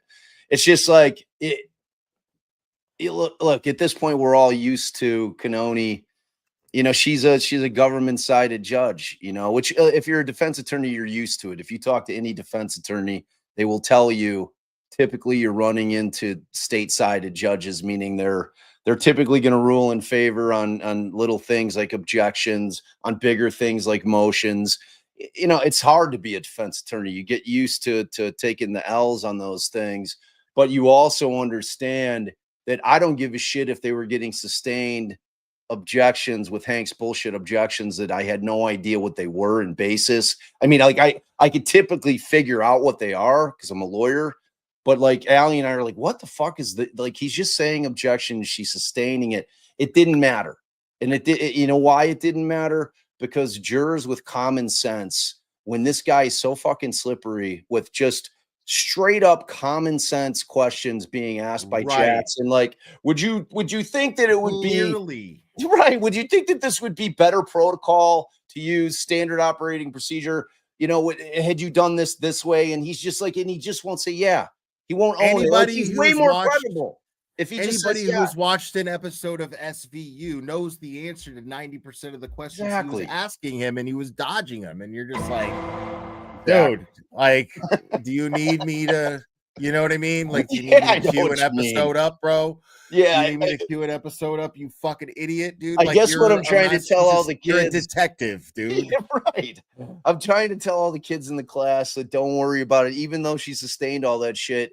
Have faith that the jury is going to feel insulted, that they think that this guy thinks that he's pulling the wool over their eyes. They're going to be like, this fucking, I mean, he just lost all his credibility when he wouldn't answer anything, that the obvious answer was just yes. And he was just being slippery constantly. That's just ultimately, it's going to end up biting him in the ass because he is between Gallagher and Buchanan. That's it. That's their their law enforcement case, dude. Like, they're not calling any of the other dudes. How do you prosecute a case without evidence? The lead prosecutor or the ME without questioning the lead investigator assigned to the case. How do you prosecute a case without having him testify? Or the medical examiner, Will. Don't forget about the medical examiner. God. Yeah. Dude. I've never seen it, dude. I've heard of it. So back in like the 90s and early 2000, if you guys, anybody saw We Own This Town, it was on Max. It was fucking dope. You should check it out. It was a 6-parter. It was by David Simon, same dude who did The Wire. All right. So I'm a huge fan of his okay. shit. But he's Right a on. Baltimore dude through and through. He was an old Baltimore beat guy, crime beat reporter for the Baltimore Sun for decades. Got into the TV gig, made The Wire, made Treme, and then made this. And this whole thing was about this, the Baltimore. Oh, I watched it, the gun John trade- Bernafal Show, right? Right, Yeah. about the gun trace task force, which is 100% true story. Like none of that was fiction. That was all 100% true. Wow. It was so true that I had watched. And I was meaning to rewatch it again, Dude, actually. So it's thank you fucking for reminding unbelievable. me. It's Yeah. unbelievable. Everybody should watch it. So after that story broke about this rogue set of cops, it was literally robbing drug dealers, framing drug dealers up for murders. Just they didn't give a shit. They were the total fucking criminals that all had badges and guns, and they ended up getting exposed. They got exposed because somebody flipped. Like one of the inside dudes flipped, and they all got exposed. They all went down. And what started happening with the Baltimore court system is that they had a list of cops that were untouchable, that could not be called at trials because Baltimore County, all the citizens in that county mirrored what's going on in Norfolk right now. Like no one trusted the cops, so that none of the cops had any effect on any trial because no one thought that they were credible. So they were untouchable. They just wouldn't call them. They were on the no call list. That's the only time I've seen a situation where you don't have the lead investigator getting called, which leads us to the next question. Does the defense call him? I think, fuck yes, they call him. I think that there's no way that they don't call Proctor. They have to. Of course, he's going to win their case. They have to call him. He's a surefire way to get an acquittal. Because this is the lead investigator. You just watched his partner and superior dodge every basic question for 3 days. And you watched also, the jury's not going to be that stupid. They could see that for some reason the prosecution is actively avoiding the subject of Proctor altogether. Yeah. So like the plague. Right. Like the plague. They're avoiding Proctor like the plague. It's like they hold him like at the end of his stick, like if you've picked up like a dead rat and like you don't want to touch it and you just put like it's around, you got to get it off your shit, hold it at arm's length. You're like, I get that fucking thing out. Yeah, dude. I mean, and like that jury just spent the weekend going, what are we doing here? I know. Well, can anybody explain to me, have they put on any evidence of the crime yet at all? No. All they're doing is showing Karen's clips, and they're counting on this ridiculous chat between John and Karen that to me was just like two people that were kind of like, I'm kind of over it. It's like they're kind of like both over the relationship. They're both kind of like, like Karen's like, I didn't really sign up for the 2-kid thing. And John's like, like, so, I mean, they still have feelings. There's definitely no hatred. There's definitely no, I want to kill you type shit. Like all of them trying to build that into what that is clearly not in terms of that last conversation between these two people is fucking insane. I'm like, anybody who's ever been in a relationship ever like can relate to that. Yeah, Brennan's acting like the jury's not people. Right. Like, dude, like, you never fucking had a fight. You never had a fight with your girlfriend, dude. Like an argument.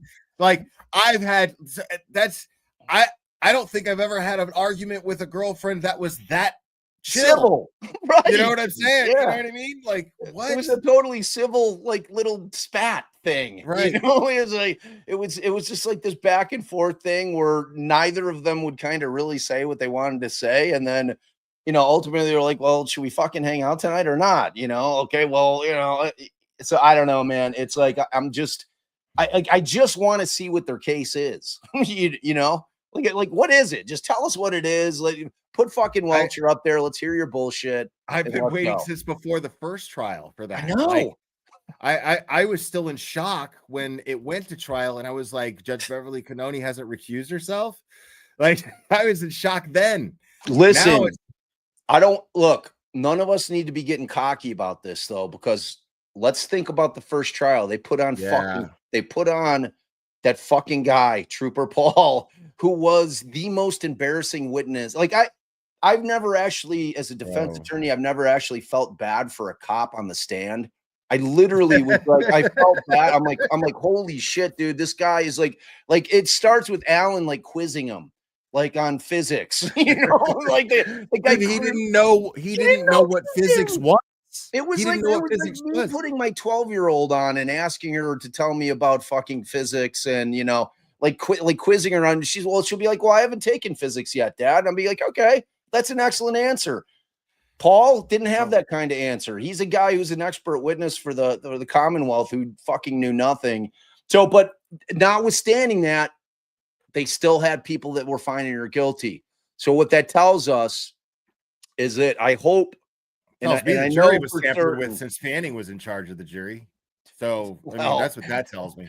Yeah, I mean, it can't hurt. So like as far as what Ronnie said to Aiden on that live, I am sure that Alan and David have watched that ad nauseum. Like you've got to take what that guy said and take it to heart and be like, all right, this is how shit played with the jury. Okay, like this is shit that we need to tighten up. Obviously, they need to pound the concept of reasonable doubt over the head of the jury during summations, during closings. It's got to be like a violent pounding of this is what beyond a reasonable doubt means, and they ain't got it. Like they, you know, I mean, it's just got to be a thing where we're having drinking games because Alan Jackson's saying the words beyond a reasonable doubt so many times during the closing, so that we know that they have an understanding. Because when you were watching Ronnie's shit, Allison and I were watching together. We're sitting there screaming at the screen. We're like, that's reasonable doubt, dude. So was I. I'm like, that's fucking reasonable doubt, you fucking idiot. So I was like, I love when lawyers come on here and validate my shit. Dude, because I mean, I did the exact same thing. Because dude, now you see, like, my name is, you know, El Jefe de Verdad Esquire. Okay. I got my GED in law. Okay. I love it. So when somebody who actually has a law degree, like, tells me that they reacted the same way to that shit, I'm like, fuck, thank you. Because I'm like, dude, that's fucking reasonable doubt. I wanted to fucking grab my fucking shit and shake it and be like, dude, that's reasonable doubt. What is wrong with you?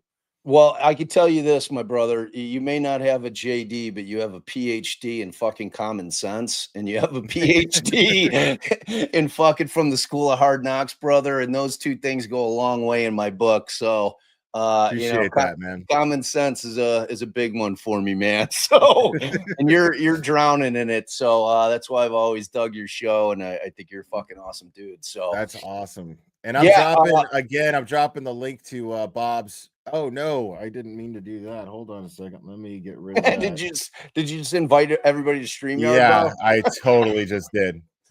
Okay, we're just kidding. Y'all can't come on. Yeah, totally. No, okay, here we go. It was on this one. There we go.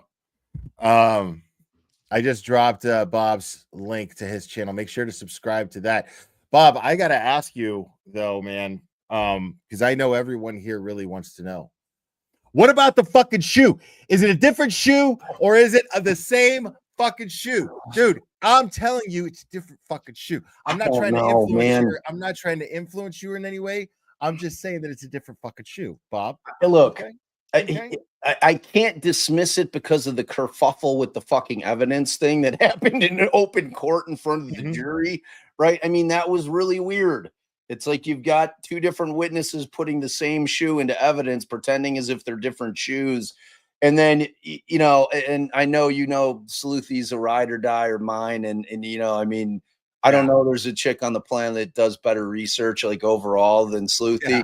And it's because of her spreadsheet on the case that I even had any basis to talk about this, dude. Like, and it's like that with every case. Like any case that I need like some fucking heavy duty digging, I put it in Sleuthy's ear. I'm like, you know, like she was real big into Koberger, and I'm like, and I saw she was out there in these streets, and like she was putting all her shit out there, all well researched.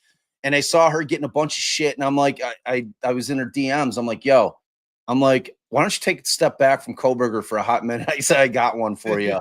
And it was Richard Allen. And I pulled her into Richard Allen, and she bit on it and ran with it like a fucking marlin, like deep sea fishing style. And, and away she went, and she just digs and digs and digs and digs. And everything that she finds is fucking 100% legitimate. So kind of where she's at, we were having a chat about the shoe the other night. And, I'm like, because at first, when the whole thing came out and it was like, oh, one sole's black, one sole's white. What the fuck's going on? It's a shadow. It's not a shadow. Here's my thing with the shoe, Will, and maybe somebody in the chat, or you can explain it to me like I'm 5 years old, because I just don't get it. How in the fuck did the first responders miss that fucking shoe if it was there that morning? Can somebody just explain that to me, and then maybe I'll understand. All joking aside, that's kind of the joke behind me like pushing the shoe so much, is because of that reason. That's why it's funny, is because it really doesn't make a difference if it's a shadow or if it's a different shoe or not. It's the fact that Gallagher and all of the first responders fucking missed a shoe and all 47 pieces of taillight that in the first place, but managed to find little droplets of blood. The shoe was like there was like, it's right there. There was, dude, it was at the curb.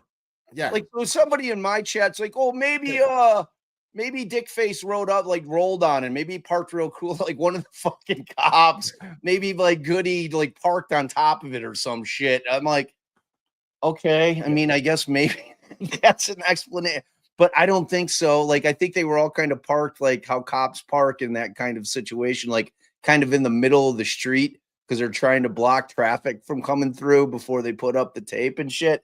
So I don't think that that's a possibility either. It's a great mystery, like this whole case. It's a great mystery. Like, how did all these people miss the shoe?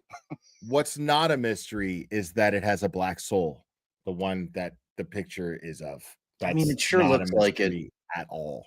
It sure looks like it, because it's like the shadow thing, dude. Like, that just doesn't hold water, dude. It doesn't, dude. How does snow become visible over a shadow, bro? Like, no, the shadow would cast on the snow too. Like, it would black out the snow. I don't know. Like, I'm seeing snow patterns along the even the pattern of the shoe is different than the white shoe. Even the pattern of the tread. I know. Like, and it's like the. Because, like, here's what my thing is. My thing has always been, and it's like, because I want Karen to walk out of that courtroom a free woman. Like, that's the only thing that matters to me. It's not about fucking, proving a point. It's not about fucking, no. You need an NG on this case. And I always look at it as a defense attorney. What is the easiest way to get to that?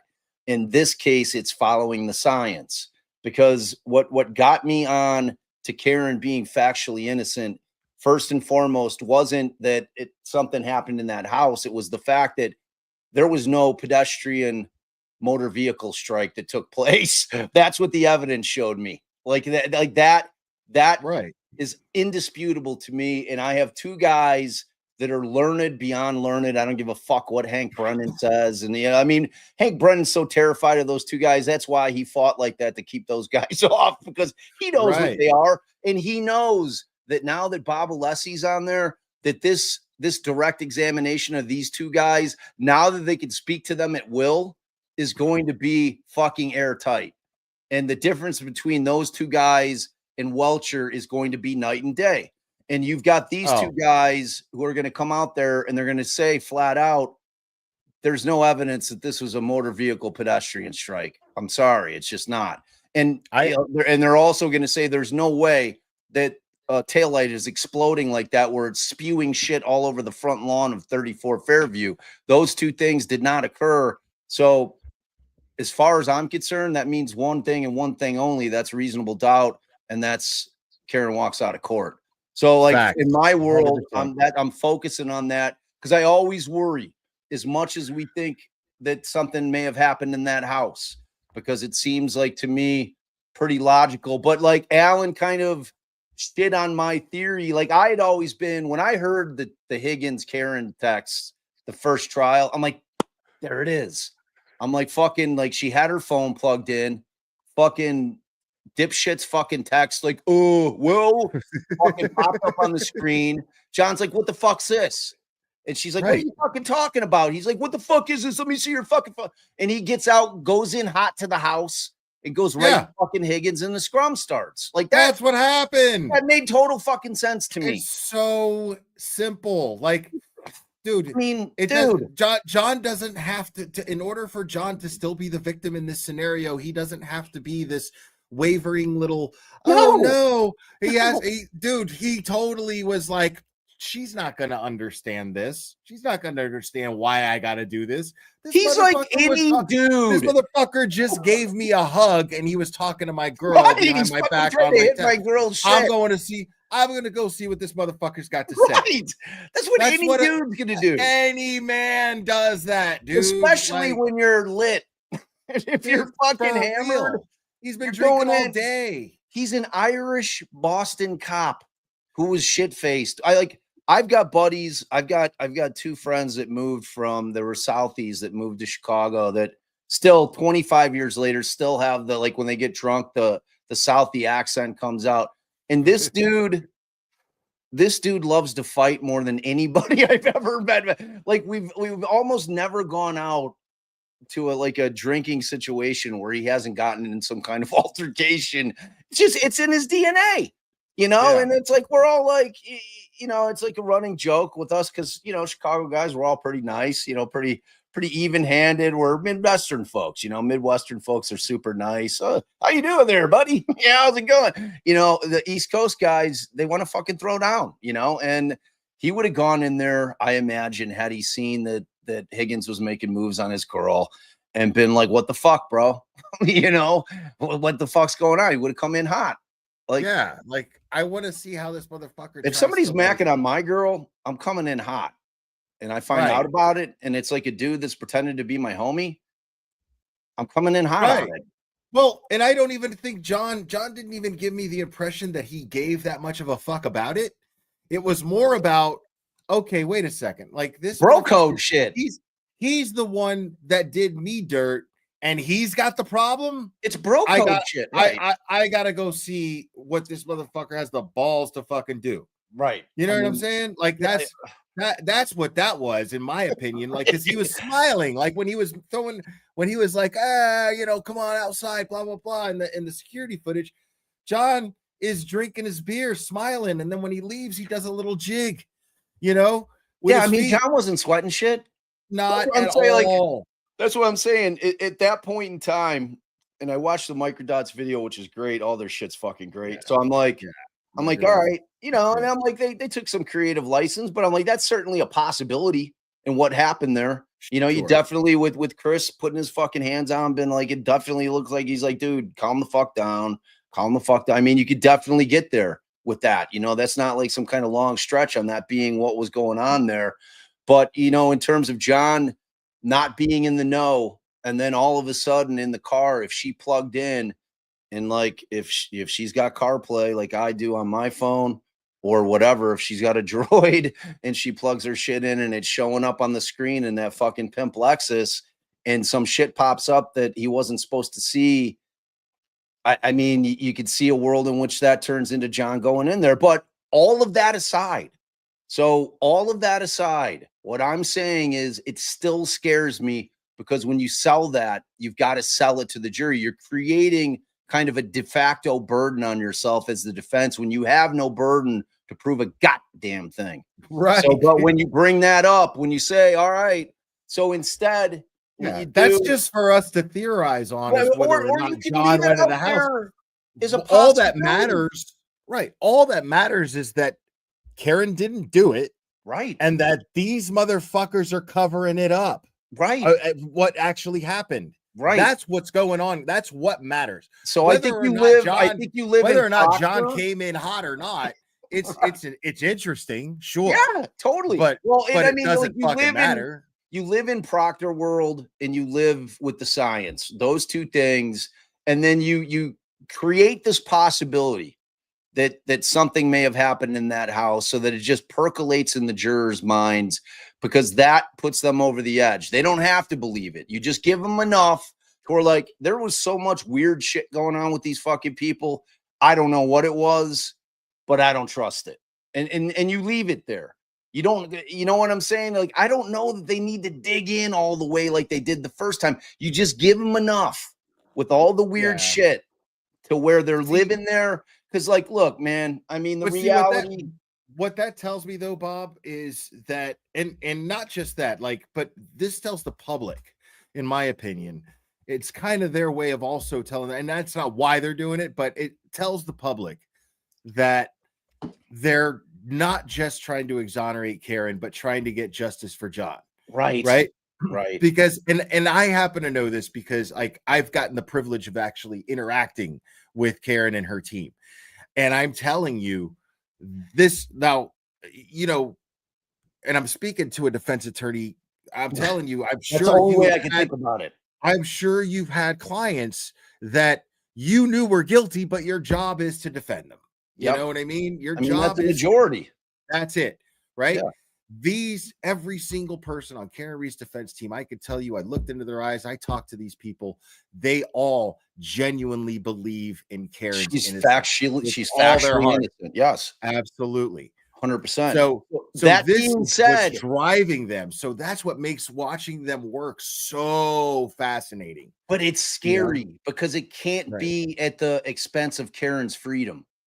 You know what I'm saying? Like, you've got to be able to balance. All right, we know that Karen's factually innocent. If we lean in too heavy on the shit that went down in the house, and we only have what we have in terms of evidence, it's a lot of powerful circumstantial evidence, but it's not necessarily enough to where they're going to be able to prove it per se. You have to weigh that against what's more important, Karen walking out of this fucking courthouse a free woman, or are we putting so much of that evidence in that it fucks with the jury's heads, and they now have I see what you're saying. Theories where it's either that happened or that happened, when the defense doesn't need to do that. Like, don't make it either this happened or that happened. Make it maybe that happened, but this, what the government's telling you, definitely did not happen. I feel like they're doing that, though. You know, I feel like in the first trial, it was so much shit that it confused the jury. It definitely did. It made it easy for whoever the fuck was influencing that jury to go, those are just distractors. So when there's so much of it, it's very easy for that jury to go, well, it's another distractor, one less thing for me to have to pay attention to. Right. So it makes it easier for them to do what they think they're there to do. But in this case, showing that the prosecution simply is not presenting a case, while going, this is why they're not just not presenting a case, they're avoiding presenting a case because of these facts. Well, they don't have a case. The Commonwealth has no case. Right. So, like, but that's my point. It's like we've all become kind of really obsessed with the concept of wanting to get true justice for John, and we all want that to happen, but that doesn't happen in this case. The only result that could truly happen in this case is that Karen walks, right? Like, so like the main thing always had, because look, we've got some brilliant fucking lawyers on that team. Like, I mean, from Bob Alessi down, you know, because you've got Bob Alessi, the professor, you've got David Yannetti, the everyman, you've got Alan Jackson, the slickster. You know, it's like they all have their perfect role, and these people have all tried. They're the fucking they're the dream team. They're Justice League, dude. They're the modern day dream team. It's like the equivalent of OJ shit, like 25, 30, whatever, 40 years later, however long ago that was. They're an unbelievable team. And they have talked about what we're talking about a million times over in terms of how to handle exactly what to put in and what to keep out on this second go around. So I have all the faith in the world that they're going to play it right. I mean, what we're doing is an exercise in terms of, like, dude, you know, like, to me, it's scary putting on the conspiracy shit full throat, because of what I heard from that one dude juror, man. Like that one dude juror scared the fuck out of me because you know what?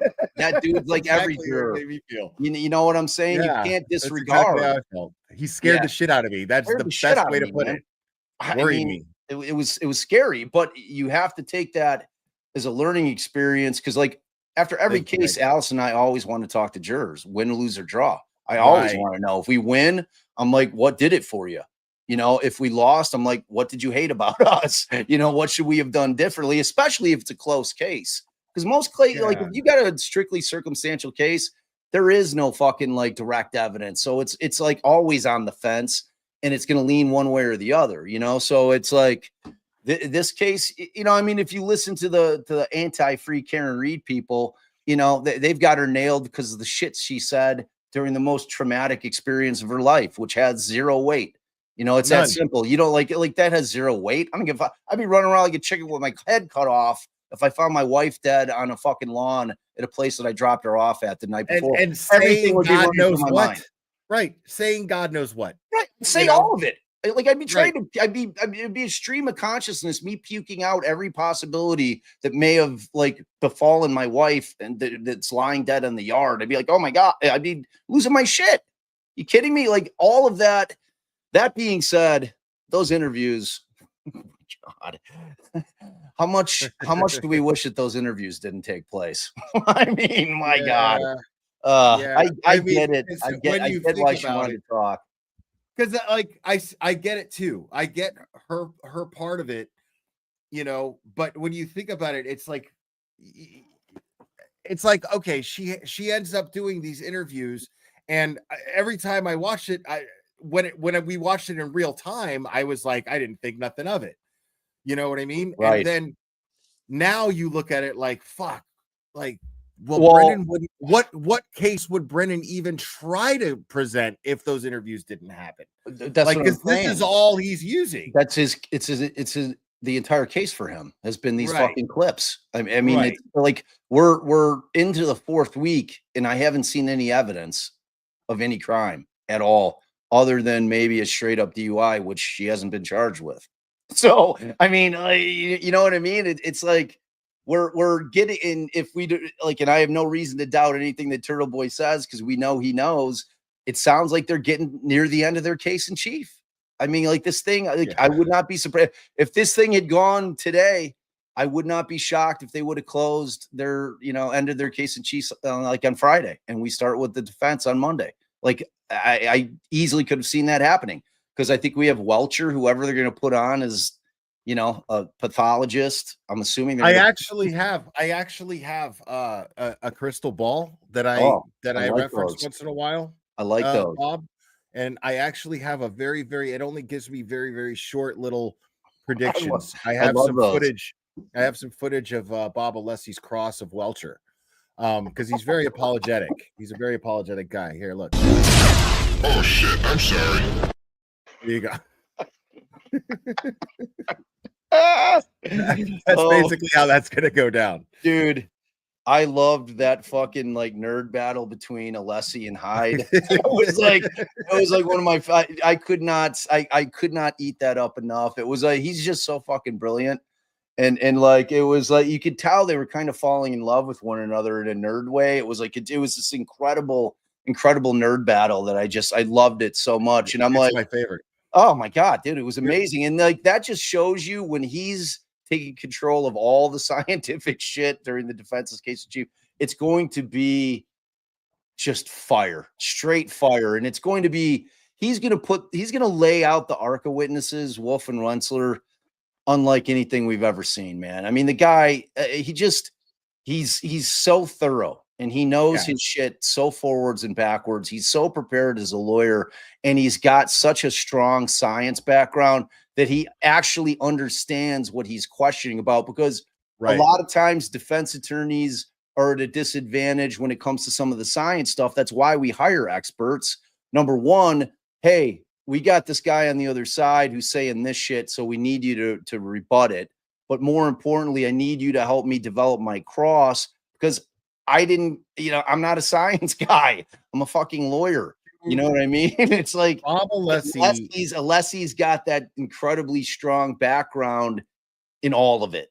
And he's able to flex those muscles, and I'm talking about his brain muscles, in a way that he just comes off so measured and so knowledgeable, and he commands the room because he's just that guy, man. I mean, what like an amazing add to the team, man. You know, I don't know if you've heard, but Bob Alessi is the dopest human being alive, Bob Mada. I believe. No, it's a fact. I'm telling you that when you meet this guy in person, like basically Bob Alessi is in the Matrix and knows it. And so what he does is when he's going to question an expert on phone forensics, he's going to plug himself in to the simulator and become an expert on phone forensics. Yeah. I mean, so that's what he does. Like this dude doesn't sleep. Like he sleeps in like little naps in increments. Like when he's like I told this story to my audience 100 times, but like I've been with this guy at a party.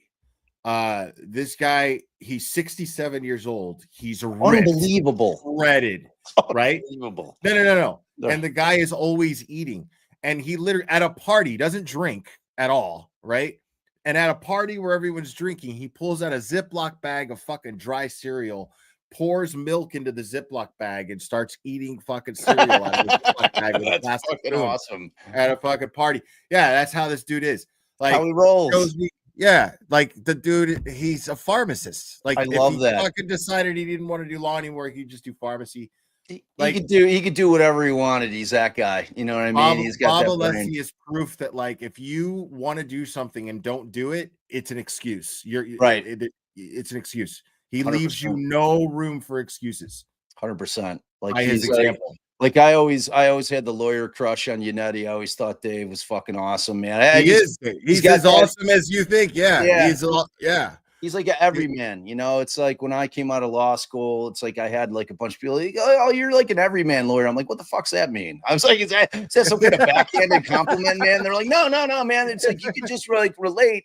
Because like, you know, and I get it all the time. Like people are like, dude, you're not a fucking lawyer. I'm like, listen, how do you talk? I'm like, yeah, I'm a lawyer. I'm just like a real dude, though. You know what I mean? I just happen to go to law school. Just really nice, awesome dudes. Jackson, yeah, exactly. And it's Jackson is a cool dude, man. Like I love all those guys, man. They're just it's such a great team. So, and I have all the faith in the world that they're going to play their hand the right way, you know, because they've talked it through a million times, you know, like these aren't dudes just shooting from the hip, man. Like everything they do is calculated.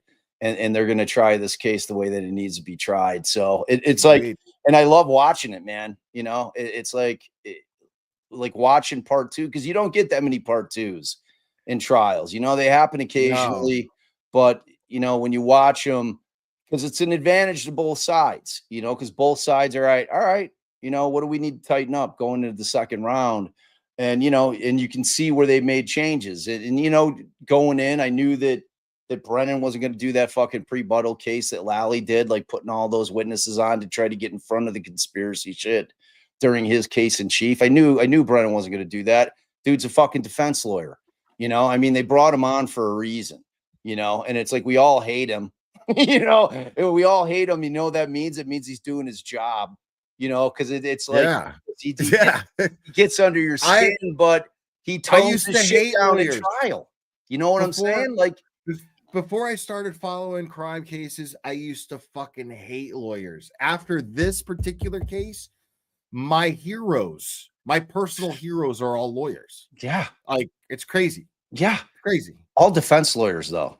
Yeah, they're all defense. Yeah. There you go. Which I never thought would fucking happen. Yeah, I know. Never thought would happen. No one thought that happened. That's why I started my channel called Defense Diaries, because we're defense. Like, I started trying to change the world's mind one person at a time over on our channel, and we've made a lot of headway after like 3 years. It's been it's super fulfilling, and like for me as a defense lawyer, I love seeing the love for defense lawyers publicly. You know what I mean? It's super fulfilling. Because it's like the defense bar, we're like a small little tribe, you know, because there's not that many litigators. Like everybody thinks that everybody goes to law school to be a litigator. And it's just the opposite of that. It's probably less than 10% of lawyers that leave law school actually litigate cases and try them. So it's like super, super small. So, yeah, I'm here for it, man. Like, and I'm ready for Karen to walk out of that fucking courtroom, a free woman. I'll tell you that. Agreed, man. We all are. And Bob, I got to ask you, man, as a defense attorney, because I've always theorized, like, as a defense attorney, isn't it fair to think that, like, this is the kind of case that as a defense attorney, when you dream about being a lawyer and you're thinking, I'm going to go to law school, I'm going to make a difference, this is the kind of case you hope to get, you know? This is the kind of case you want to fight for. You're on the right side of things. And this is the kind of case that proves how important being a defense attorney is and how much we need defense attorneys. It's also the scariest kind of case because there's no scarier case than having an innocent client. You know, it's like it's scary enough to have kind of the weight of the world on your shoulders with respect to somebody's liberty and freedom kind of riding completely on your tongue, you know, and your work. And that's incredibly nerve-wracking. And then when you compound it with the fact that your client's innocent, it ups the game like a millionfold. You know what I'm saying? Because you really feel it. Because if, God forbid, your client is found guilty and you walk out of that courtroom, man, it's like you live with that forever. You know, because undoing shit in the system of justice that we have is near impossible. It's a Herculean task to undo a conviction in this country. It's unbelievable. I mean, you see it all the time in cases. If you follow any wrongful conviction stuff, it's like you'll see cases where they have like smoking gun evidence that the person incarcerated and convicted did not do it, and they're not letting them out on some bullshit. You know, it's like it's so hard to do. So, you know, if you're the lawyer that's handling a case for an innocent person, man, and you get that conviction, I mean, you live with that for the rest of your life. You know, it's like you don't just wake up and you're like, oh, well, you know, it's like you think about it forever. You know, it haunts you. So it's tough, man. It's tough. Yeah, I can't even imagine. Yeah, like what you guys do is just so fucking important. Yeah, that's why I was happy to leave it. For real. I don't blame you. Like, yeah, 23 years was long enough, man. It's like I'm trying to get Allie out of it now. I just wanted to do what I'm doing full time with me. You made your mark, you know. You covered some heavy cases, man. I remember I was it was actually during the last trial. I had gotten up early because I was going to cover the trial, and Dateline streams on YouTube 24/7, right? And I had just put it on my TV to have in the background, and there you were with Allie on a case. I can't remember the case, and I can't remember all the circumstances, but you were all over that episode. Yeah, it was I was like, oh shit, it's Bob. It was a brutal case. It was our guy was a doctor who had been accused of Anthony Garcia. He'd been accused of murdering 4 people over 5 years, like on 2 double homicides on a revenge kick because he had been fired from the pathology department at Creighton University back in 2001. And the state's theory was that he had waited 7 years, came back and killed the 11-year-old son and the housekeeper of the director of that department. And then 5 years after that, came back to Omaha and killed the chair and his wife on Mother's Day of 2013. So, and they had 0 forensic evidence in that case. And it was a death penalty case. So it was like, you know, you fight those. If you're a defense attorney, you've got to fight those as hard as possible because the government's trying to kill your client. So, you know, you got to go in with guns blazing. And we were like, Mark was trying to get pro hoc and you know, how Alan is pro hoc vice, you know, when you're not licensed in a state, you apply to that state and you have somebody sponsor you, and then you can try one case, or if you know you got a couple cases, but you always have to apply to get that pro hoc license for that one case. So we were in there and we, you know, didn't have to play nice with the prosecutor or the judges because it's not where we practice. You know, I don't have other clients that I have to worry about because you always worry about that. You know, you don't want to burn down like your own house when you've got 50 other clients that you have to try to make deals for, judges you have to argue in front of. You can't have them all hating you and not wanting to work, because a lot of our job, frankly, is trying to work out plea deals, because most of the times, you know, criminals aren't very smart and they get caught, you know, and so you're trying to work out the best deal possible. So, and that's something people don't think about when it comes to defending these high profile cases. Like, you have other clients, and you know what I mean? Like you got to watch out for how that turns out for them, you know? Yeah, it's you have to. I mean, you owe that duty to all your clients equally. So it's one of those things where you really have to, and that's what I was saying. For that case, I didn't give a shit. You know, it was scorched earth, because I knew that we were never going to practice in Omaha again, and they were trying to kill my client. So we went in hard. I mean, Allie got booted off the case. The whole thing was insane. It was a lot. Right. Allie got booted off the case. I remember seeing that. I was like, holy shit. Well, they were trying our guy in the press for 3 years, and then she made some kind of extrajudicial statement, kind of like the shit that's been going on in Karen's case. But they dinged her for it, and it was easy because they just pulled her plug. You know what I'm saying? They're like, boop. Yeah. Sorry, we're pulling your pro hawk. You're gone. You still got 2 other lawyers that, you know, you want representing you. So it was easy to knock her off the case. Like, I was terrified that she was gonna pluck Jackson off the case, even though he was lead counsel, you know, because like she starts asking the questions like, who's lead counsel? You know, and I'm like sitting there, like Allie and I are like, oh my God, is she really gonna like boot him from the case? Because I'm like, they would have appealed it, you know, they would have filed an interlocutory appeal, and it would have delayed trial. And like I was kind of relying on that she wouldn't boot him. Plus, I mean, it's the counsel of your choice. I mean, it's a Sixth Amendment right that's unimpeachable. Like, it's got to be some crazy shit, and that wasn't it. That was just fucking Hank making shit up and saying things. Karen got cheated out of with Bettero. I mean, Jesus. I know. Have you ever seen that before? A judge deny that? Yeah, I've seen it before, but it's really like typically the lawyer's given the ability to go in there. If she's going to say it's some kind of unavoidable conflict, she should have given Mark the courtesy, the professional courtesy, to go in there and say his piece. You know what I'm saying? She just ruled on the page. She just ruled on what fucking Hank Brennan said, instead of allowing Mark to come in and say, well, here, Your Honor, I want to set your mind at ease as to the things that Mr. Brennan brought up with respect to the concerns that he has and why you don't need to be concerned about him. But she didn't do that. So I took exception to that fact. She just ruled on the papers, which I thought was disturbing in a lot of different ways. You know, but Mark's a pro. You know, Mark moves on. Mark does what he has to do. And frankly, Mark is on a very important case with Aiden's case. So I'm thrilled that he's there, man. Agreed. Yeah. Here we got some footage going on outside. They're saying that Turtleboy is walking out. So this is on the Lindsay Gaetani shit today, right? Yeah, fake victim stuff. Yeah. So yeah, I don't know if he's gonna come out. So it wasn't me, or it was you, huh? Okay, oh, good. Muted for the moment. I just want to see if Turtleboy says anything. Yeah, let's listen. But Sarah. Yeah, let's listen to it. Hi, Will. If you can see this, we're just waiting for Turtleboy to come out. Okay. Yeah. Thank you, Dina. Here's his lawyer. Oh, there's Woo! They were all worried about you. Tell us what happened. All right, there we go.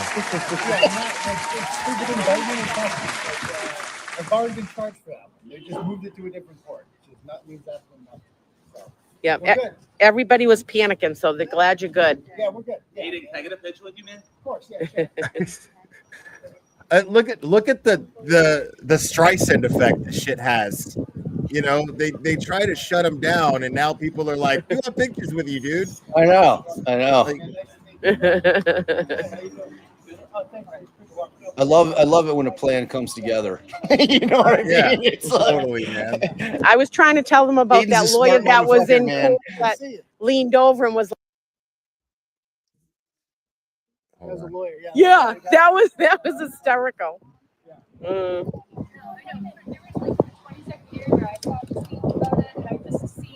I mean, and Meredith is strong as fuck, man. Imagine being his girlfriend, dude. You know what I mean? Like, that's a lot, dude. It's a lot. It's a lot. It's It's a lot to deal with, like extracurricular wise, you know. Just Right. like, oh my god, she's tough, man. She stands by him and she fights for him, and she's great. Let's see what he's saying here. No, but yeah, I was all saying that we're looking at you. You look like Well, when I saw don't look over there anymore. before I knew what the charge was, like I'm like when I saw 2 new charges, I'm like, I didn't know what was and then I saw it was the window. So it's just like something you've already been charged for. So it's like People are asking. They said, Dina, can you ask Aiden why Ashley Angelo was here today? And yeah, that's all the big victim has left for friends. She was here with creepy guy Blanco. Like Rochester women, Slane Bay Blanco, and then that's his thing. He likes Rochester. So he's in good company. So and then Ashley St. Angelo with This guy. all 3 of them. So there you go. well, she went that she went that way, and the fake victim and Blanco went that way. So, and Scott McGinnis got handed a 13A out here. So that's about picketing out here in front of a courthouse, and they made him go across the street. They said these bricks are part of the courthouse that you can't picket out here. Yeah. A video of. Oh, that's bullshit right there. I responded to Olivia. So this shit Yeah. leaked over to. Good to see you. Yeah. Bye. All right. There we go. Thank you, Dina, for that. Let me give her we got to give good update.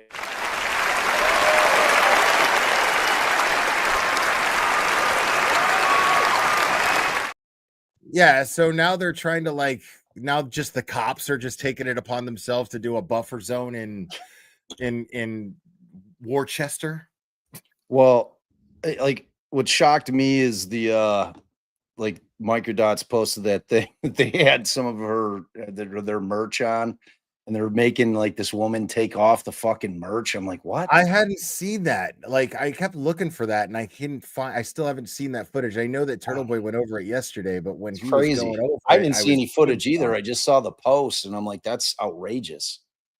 Like, are you kidding me? I'm like, what? I'm like, what? Wait, the cops are telling people to take their clothes off? Like, when you're talking about violating somebody's rights, bro, whatever the fuck I want, wherever the fuck I want to wear it.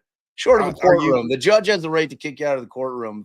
Like, if I wore my "Go Funk Yourself" shirt in the courtroom, the judge would probably say, "All right, you're gonna have to go with your shirt inside." You know, but like out in these streets, what? No, dude, no. Wow, dude. Yeah, man. Like, how much do you know about Mark Randazza? Do you know much about him? No. So he's the attorney. I don't know a whole lot about him, but I love the guy. You would love this guy. You would fucking love this guy. He's the guy handling the buffer zone lawsuit filed by some of the supporters, which would be Jason, Allison, a couple other people. Yeah.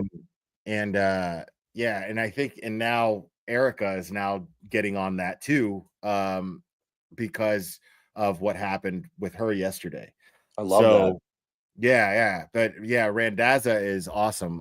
Follow him on X. You'll see what I mean. Yeah, I will. He doesn't, I mean, I'm all about that fight though. Like, he's all First Amendment, and he's like, he doesn't hold back. He doesn't censor himself. I've had him on here twice, I think, and the dude is like fire. Like, doesn't hold back at all. He's great. I love that. Yeah.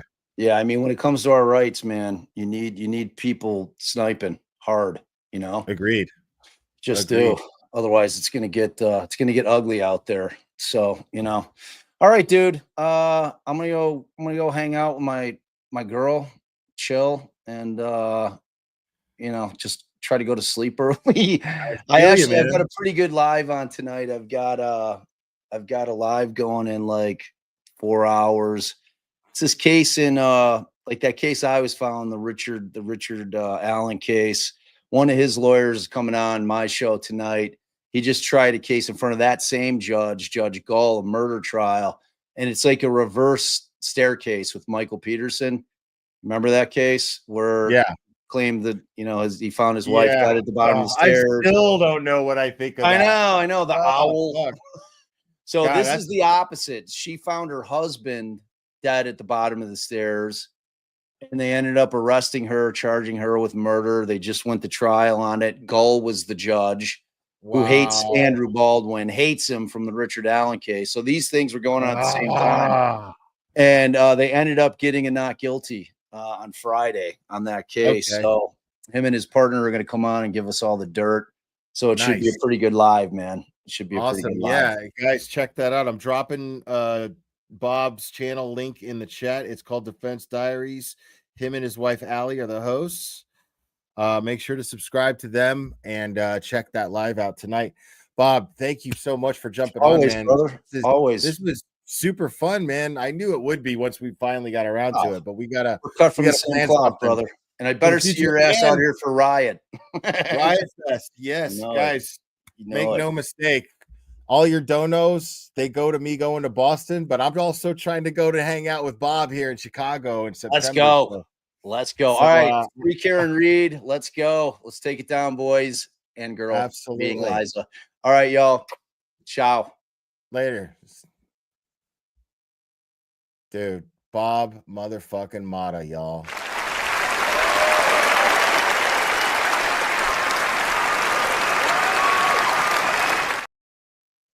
Dude, yeah, that dude is just awesome. I love talking to that guy. That's the first time I got to really talk to him, man. That was awesome.